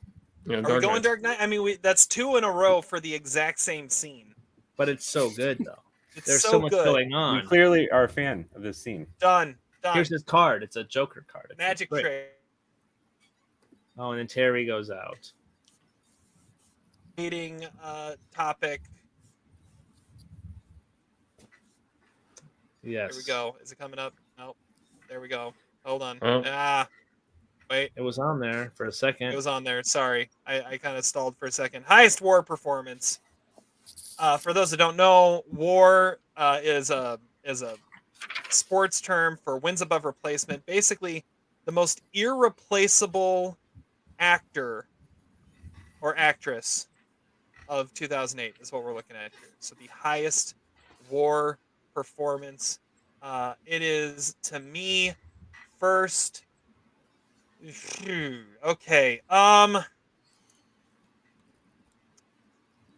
Do I? Yeah. Gosh, this is tough. Don't overthink it, Terry. Don't overthink it. But there's Isn't that what we've learned? Yeah, that's where I got into trouble. I thought of one good there one. There are 4 legit answers to this, though, that I could say that I think, and 2 or 3 of them, I think I'd be the only one that would say it. I'm gonna give. You know what? Yeah, I'm gonna give some love to someone who hasn't been mentioned enough yet, and I think deserves to be part of this conversation. I don't think many people could do what Sean Penn did in Milk. And I think the resemblance is ridiculous, for one. Like, no one else in Hollywood looks anything like Harvey Milk other than Sean Penn. And he gave such a brilliant performance and totally disappeared into that role. I don't know if many other people in Hollywood could give that performance quite like he did. So I'm going with Sean Penn and Milk. That's a good one. Yeah, not bad. Good justification. Todd, you're next. All right. If you're in 2008, if you were saying, I need to make a movie about a fish out of water panda bear fighting kung fu, there's no other answer than Jack Black. Like, he is the perfect panda bear. Damn it! Oh, that's so good, man. I mean, I know we gave him a nomination for worst performance, but there is the first answer I wrote down, and I still think it's the best one. Jack Black in Kung Fu Panda. He's the perfect panda bear. You just completely crushed Adam. God damn it! That's like last year's awesome thing for Zach. Great job. Well, Adam didn't nominate Todd Field for Tar, so there's you're finally your payback. Zach, good justification.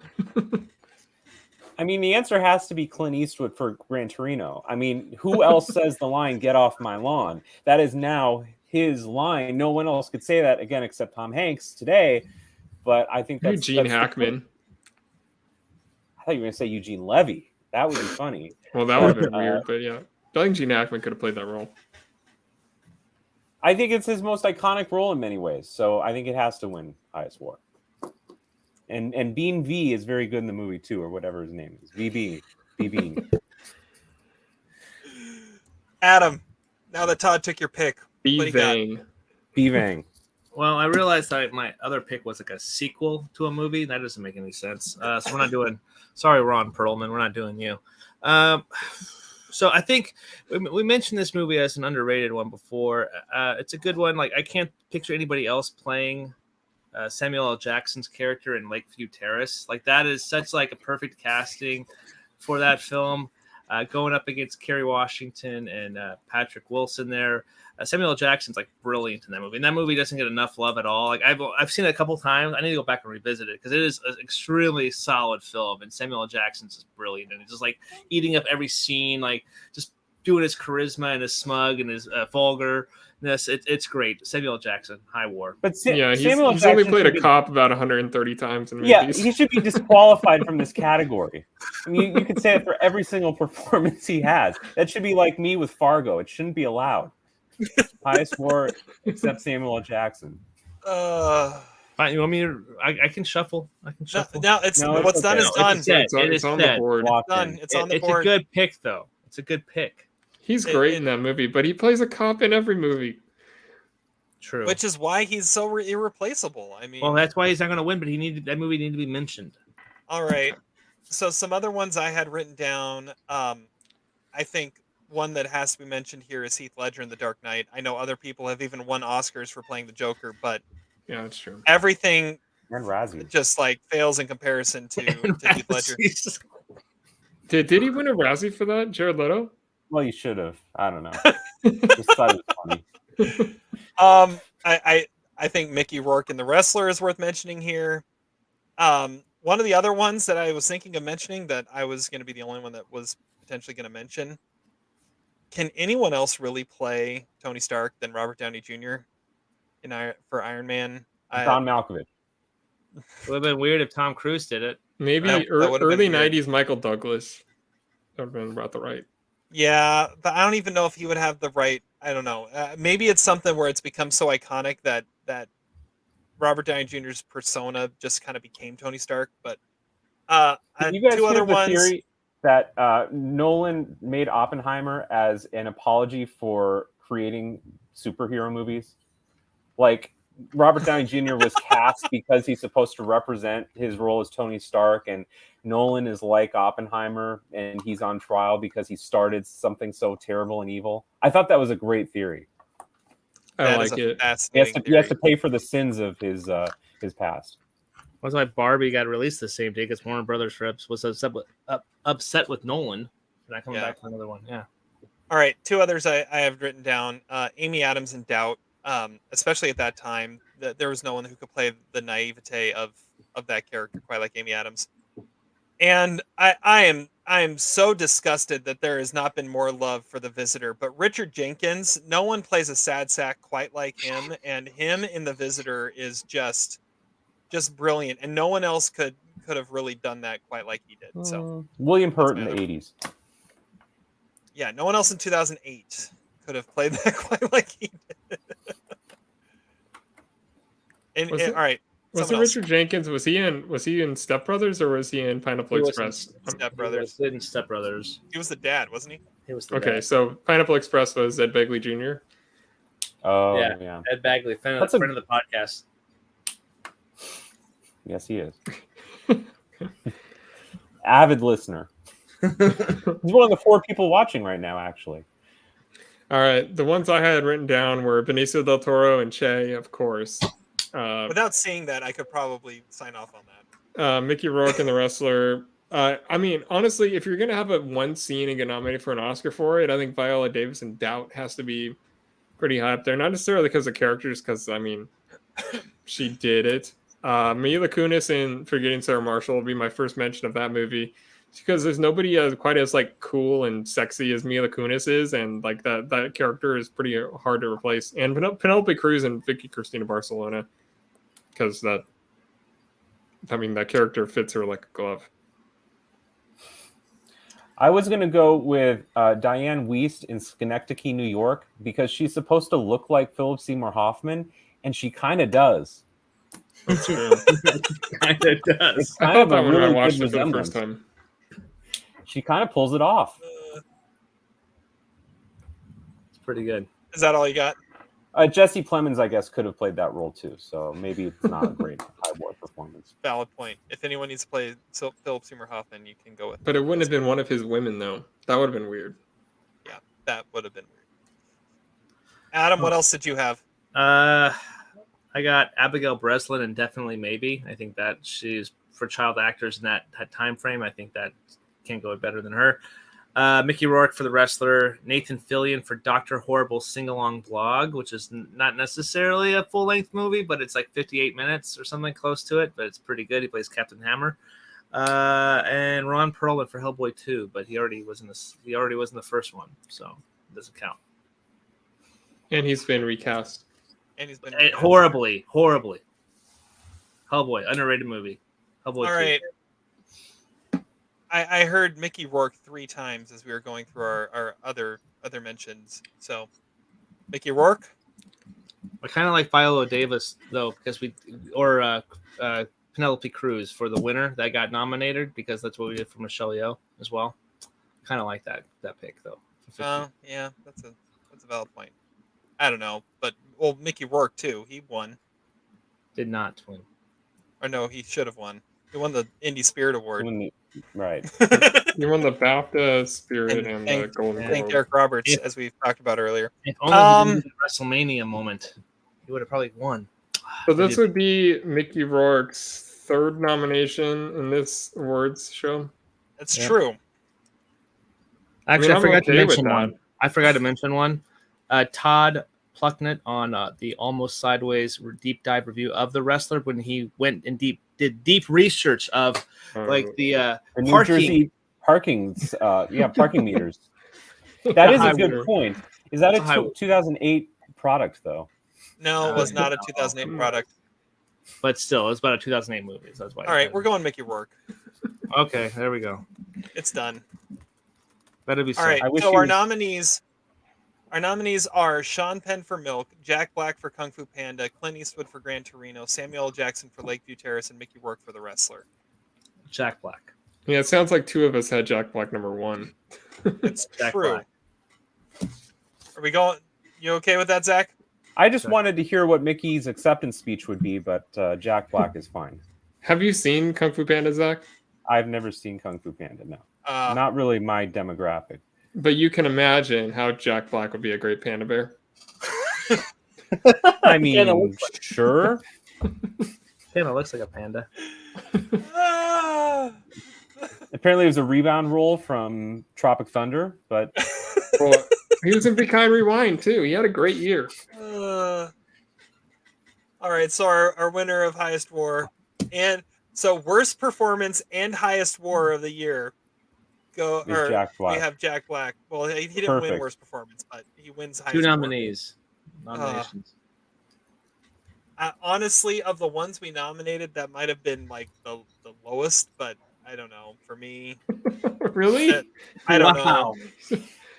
It is an outside the box pick, but Mickey Rourke, Sean Penn, Clint Eastwood, Sam Jackson. I mean, like you guys said, he's always a cop, but those 3 are like the iconic performances of careers. And Jack Black had 3 sequels or 2 sequels of this character. It's true. Soon to be another one though. Done. Okay, here we go. Moving on. First time. Another major category. Here we go. Best director. Now that's just a sad picture. It's just a sad picture of Dear Zachary there. Okay, best director. Here we go. The six directors nominated for best director at the 2008 Almost Sideways Awards are, as Zach walks away right as we're about to announce the awards. There we go. Okay, here we go. Oh, don't wait best for director. me. Keep going. Darren Aronofsky for The Wrestler. David Fincher for The Curious Case of Benjamin Button. Kirk Keane for Dear Zachary, A Letter to a Son About His Father. Wow, a documentary director. Christian Mungui for 4 Months, 3 Weeks, and 2 Days. Christopher Nolan for The Dark Knight. And Andrew Stanton for Wall-E. Wow, that's a tough. Wow. We are just like making up for the sins of the Academy. A director from a documentary, a director from a superhero movie, and a director from an animated movie. Never happened before. None of them have happened, and we did it all in one category, 1 year. It is an interesting list, I will say. This was a pretty consensus 6. Like, this was top 6 on every single way I broke it down. No matter how I did it, this was a 6. It's an interesting list. It is. All right. Who wants to say what else they had? Trying to tabulate real quick. Well, first, Todd, what? How many of these were nominated at the Oscars? One. David Fincher.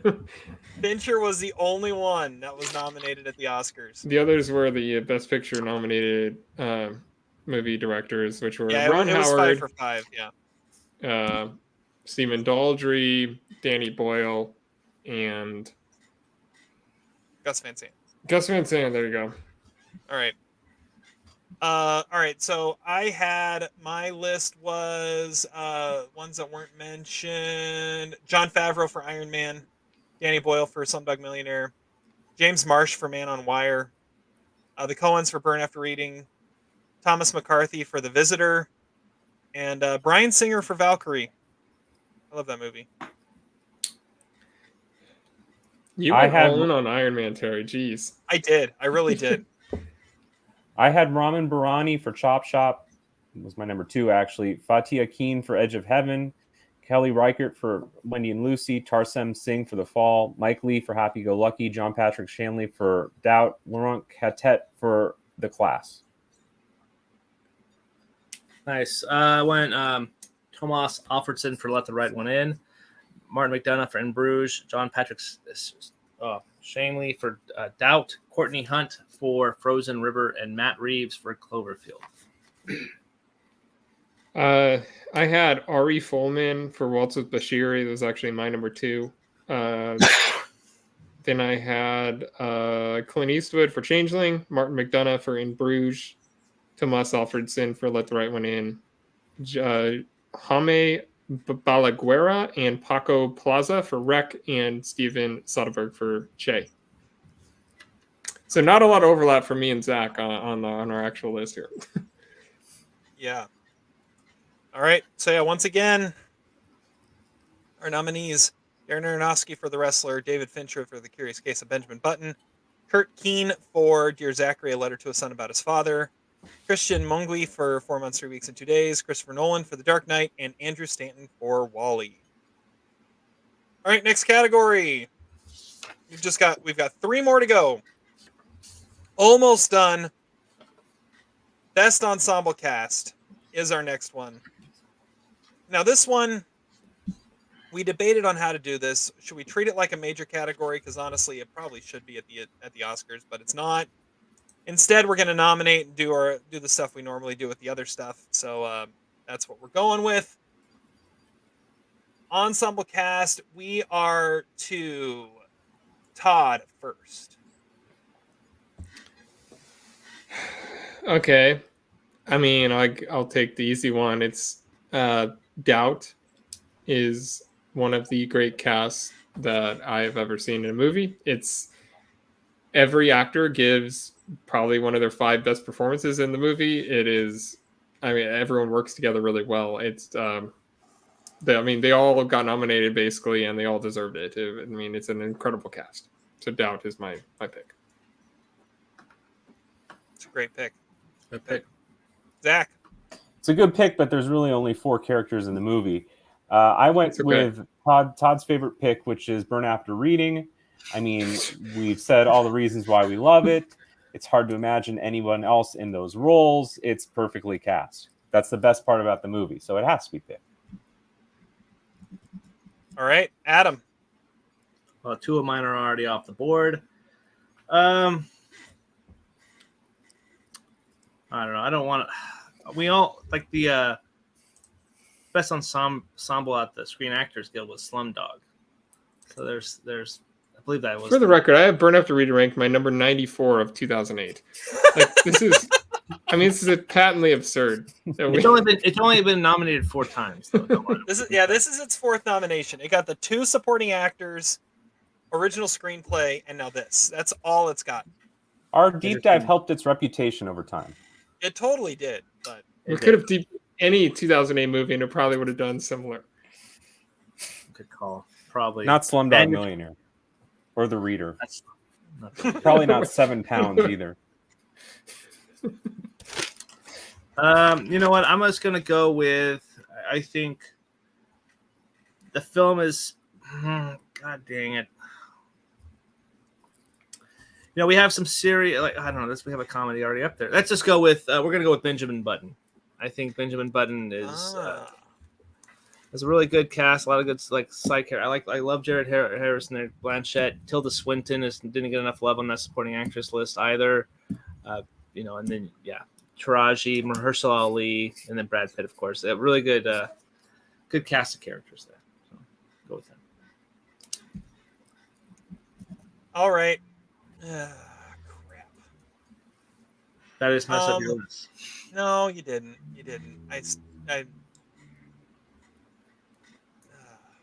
Okay.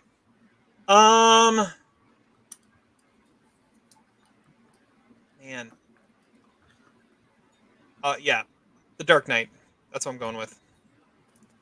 I mean, it helps to have Heath Ledger, but Christian Bale was a great Batman. Aaron Eckhart was a great Harvey Dent.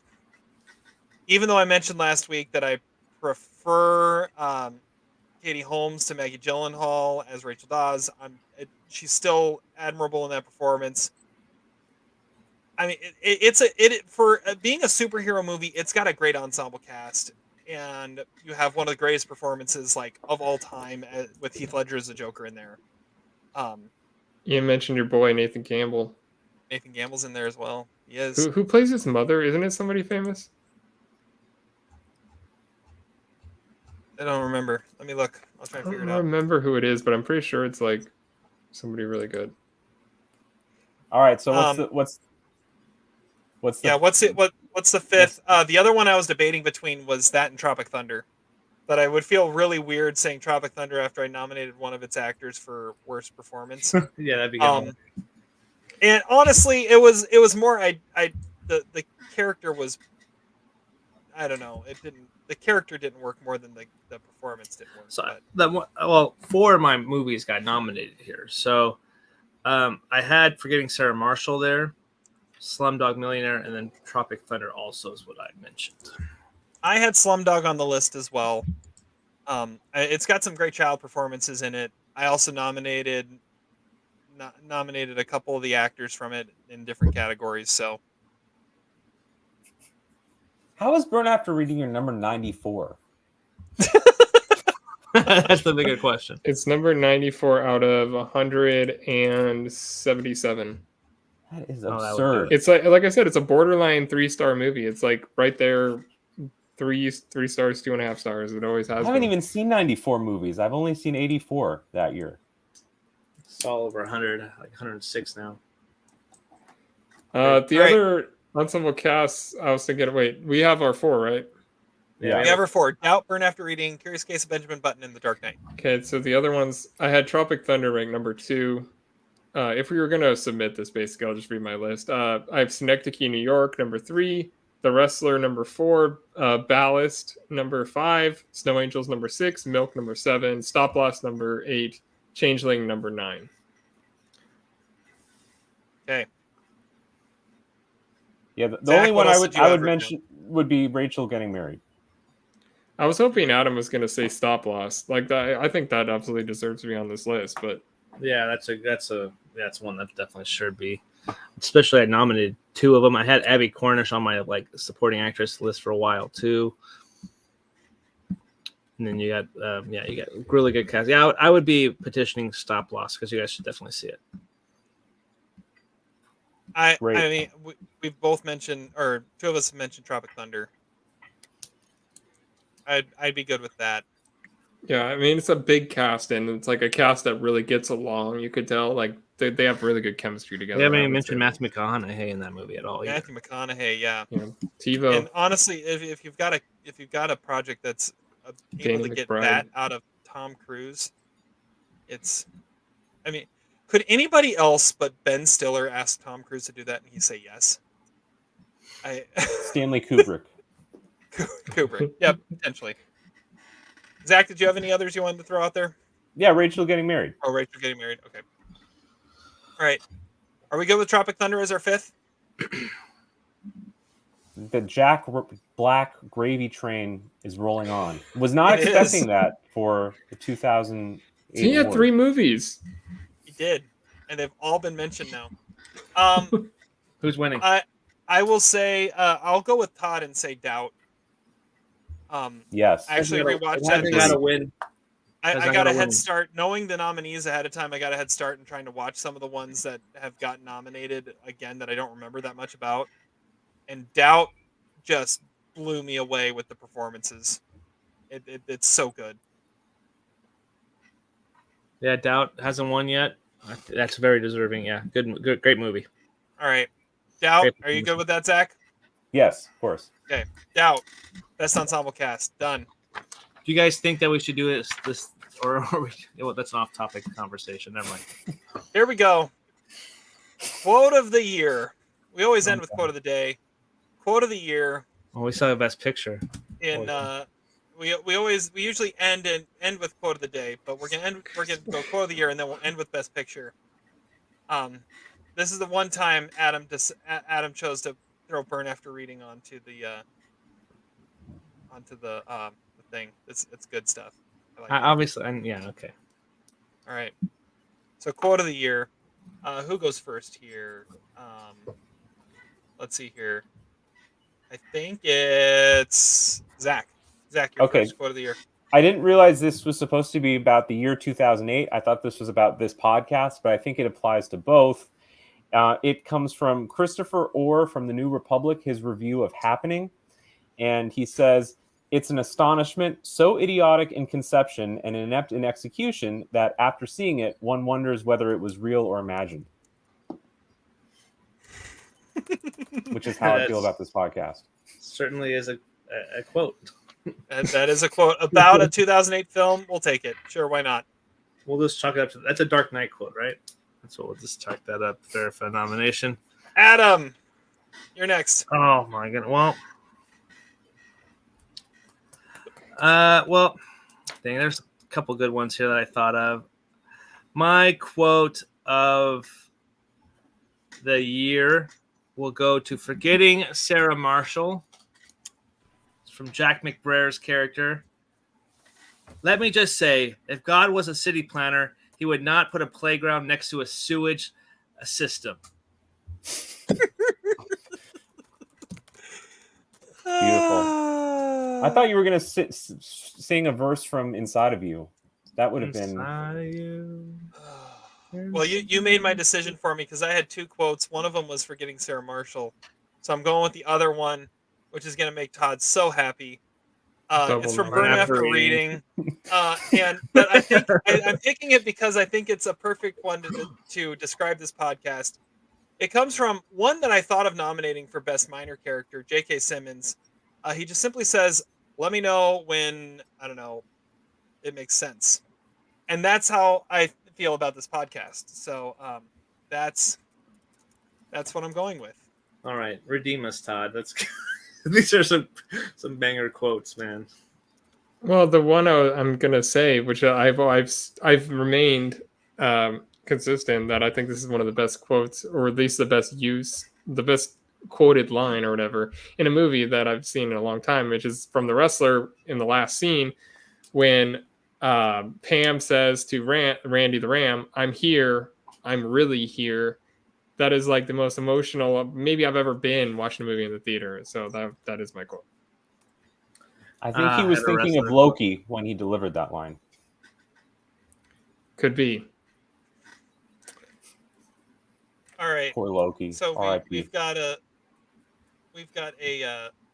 quote of a. We have multiple comments, by the way. I know. Well, we have comments. Well, let's finish the category first before Forgetting we get Sarah to Marshall. We've got Burn After Reading. We got The Wrestler. And what did Zach say? It was from what? It was Christopher Orr reviewing The Happening. And all I wrote down is it is an astonishment. That's okay. Is that so? That's a like a nomination for The Happening. Yeah, it is. I would say that is a nomination for The Happening. The Happening has 2 nominations now. All right. Happening. The one from Forgetting Sarah Marshall, I was gonna say was from the Dracula musical, and I thought it also would describe this podcast, which is die. I can't. That's the quote of the year. That's it right there, the winner. Well, the ones we have to put on here, one is obviously Why So Serious, and the other one is Rewind That. Oh yeah. All right. But you guys obviously didn't try to come up with quotes for this category, so I thought mine was podcast, perfect. All right, we're I think I got some more. Okay. Go ahead. 27 Dresses. Quote here. Oh yeah, that's where the winner's coming from. What good is being appreciated if no one is naked?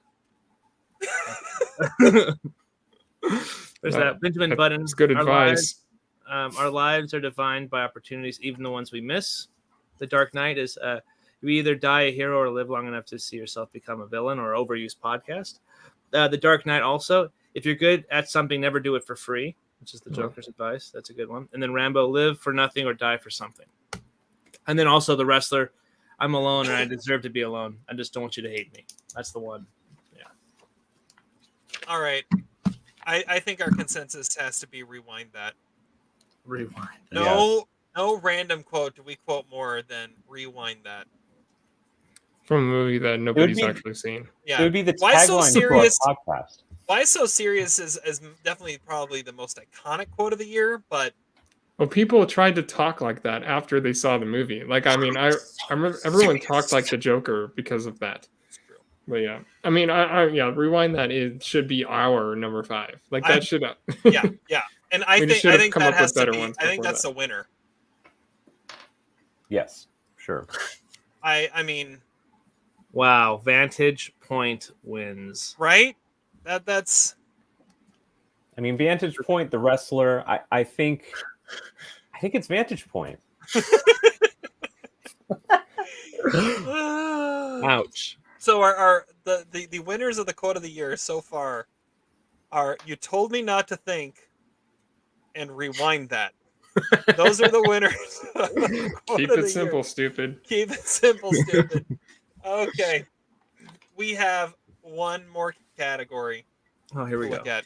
Best Picture. Best Picture. What did we nominate for Best Picture? Now, to talk a little bit about Best Picture before I reveal. We have 10. So what we did differently here is we each submitted a top 25 of the year, and I went through the exact same criteria and came out with a top 10. I will say there were a consensus top 6, and then there were Burn After Reading 7 films, 7 or maybe 7 or 8 films that were competing for the last 4 spots. So here we go. The nominees for Best Picture for the 2008 Almost Sideways Movie Awards, voted on by the four of us hooligans, are 4 months, 3 weeks, and 2 days. Chop Shop. There we go. The Class. The Curious Case of Benjamin Button. The Dark Knight. Dear Zachary, a letter to a son about his father. Doubt. Let the Right One In. Wall-E and The Wrestler. There are our 10. Wow. That's a pretty... How we feeling about it? Where's Burn After Reading? Burn After Reading was, so of the ones that missed, It wasn't on Todd's list. It was probably, Looking at so there, 94 like I said, there were platforms. there were 8 that were competing for the last 4 spots. So there were 4 that were competing for those last 4 that missed. It was the last of the 4. So I would say probably 11th was Wreck. 12th was The Edge of Heaven. 13th was Frost Nixon.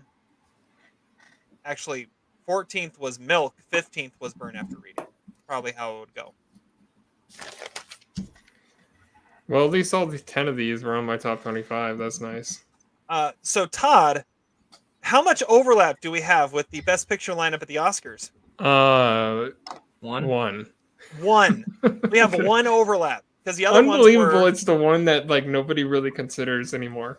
Yeah, right. But yeah, because we had Slumdog Millionaire, Milk, Frost Nixon, and The Reader were the other 4. And we did not do anything with any of those. So there's our list of 10. Thoughts, guys? Nice. Are we going to read what like our other Vantage Point snubbed? Vantage Point snubbed. Yeah.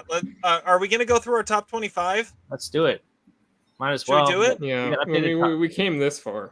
We came this far. Might as well. Okay. Let's see here. I've got my list here. The highest on my list that didn't get in was Frost Nixon. Vantage Point, by the way, is my number 156. Whoa. Slumdog Millionaire, Milk, Nothing But the Truth, Changeling, Burn After Reading, The Visitor, which I think got snubbed. It didn't get a single nomination. Valkyrie, Snow Angels, Towelhead, Gran Torino, Iron Man, Man on Wire, What Doesn't Kill You, The Reader, The Duchess, and 7 Pounds. Wow. That was the ones on my top 25 that didn't make it. 7 pounds. Wow. That is unbelievable. 7 pounds. I got mine ready.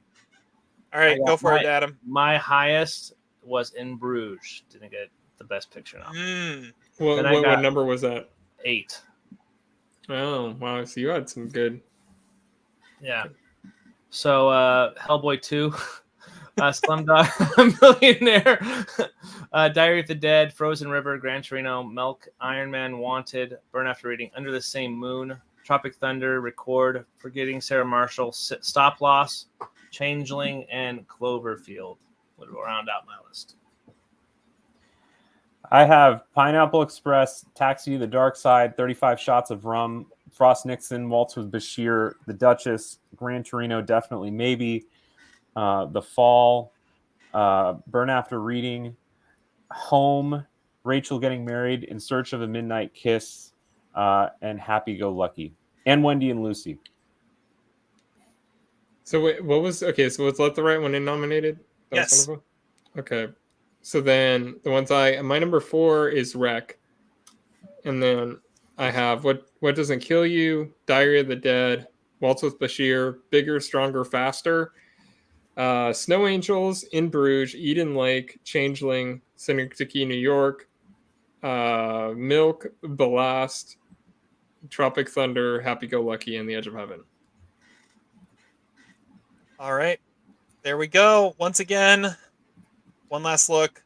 Our Best Picture nominees for 2008. 4 months, 3 weeks, and 2 days. Chop Shop, The Class, The Curious Case of Benjamin Button, The Dark Knight, Dear Zachary, A Letter to a Son About His Father, Doubt, Let the Right One In, Wall-E, and The Wrestler. Nice. There you go. We got it to Killers of the Flower Moon length. Maybe not Oppenheimer length. Hey, Yeah. I'm good with it. I feel like it was worth it. This was a lot of fun. We do have a awards update or records update. Record update. Oh, This was the longest Almost Sideways award ceremony. That's true. The Wrestler has tied with the most nominations with 10, with Banshees of Inisherin. The Dark Knight has 8 nominations. Benjamin Button had 7, Tropic Thunder 6, Doubt 6, and Burn After Reading with 5. That's all the 5 and above nominations. The Happening had 2. The Happening had 2. The same amount of nominations that Dear Zachary had. And Perfect. Chop Shop. And Chop Shop, yeah, there we go. Because you convinced Zach to switch his best scene. Yeah, true. And now we're all gonna watch it. So thank you for not spoiling it. You're welcome. This is the second longest Almost Sideways podcast behind our podcast where we revealed our top 100. Our 6 hours, and I was actually drinking the same thing I'm drinking right now, without the cheese wheels and chicken. Yeah, that's true. I found a piece of chicken. But only like 3 hours of that actually got published. Yeah, the rest is lost to the we've got some comments from Bronson. Oh, that's a Bronson. And I don't think we have time necessarily to talk about it because we've been going for a long time. But he did want to ask us what our favorite dramatic performance by a comedic actor. Didn't we do that as a power ranking? I feel not necessarily. We did like genre breaking performances, and which actually goes along with the second question too. What is your favorite comedic performance by a series actor? There is a podcast episode. I don't remember which one, but we did do genre breaking performances. Yeah, listen to our podcast for the answers to that question. I wish I had the let me see. Were there any in 08 that were noteworthy? I don't know. The ones he listed some. He said Robin Williams, 1 Hour Photo and Good Will Hunting, Adam Sandler in Funny People, Joe Pesci in the first 2 Home Alones, and Robert De Niro in Meet the Parents. We did a deep dive of 3 of those movies. We did. And then we're doing Funny People next year.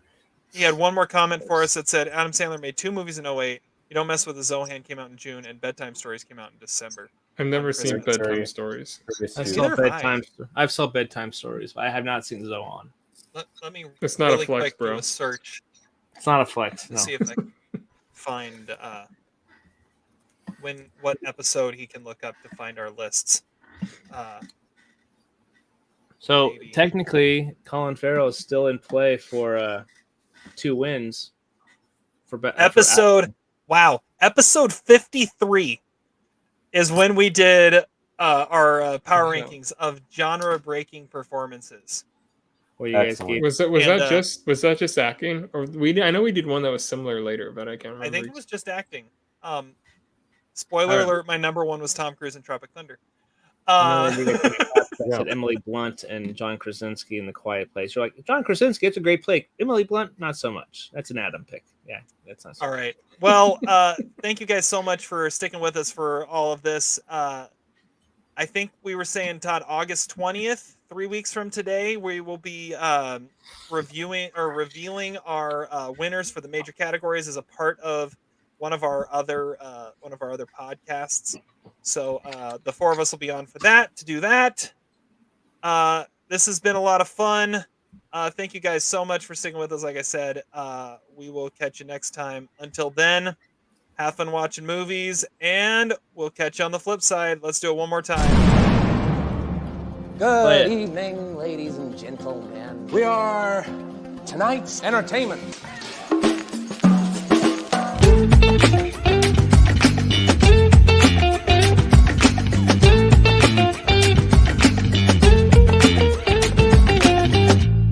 Why is Olsen here? Why indeed? Why indeed? All right. Later, guys.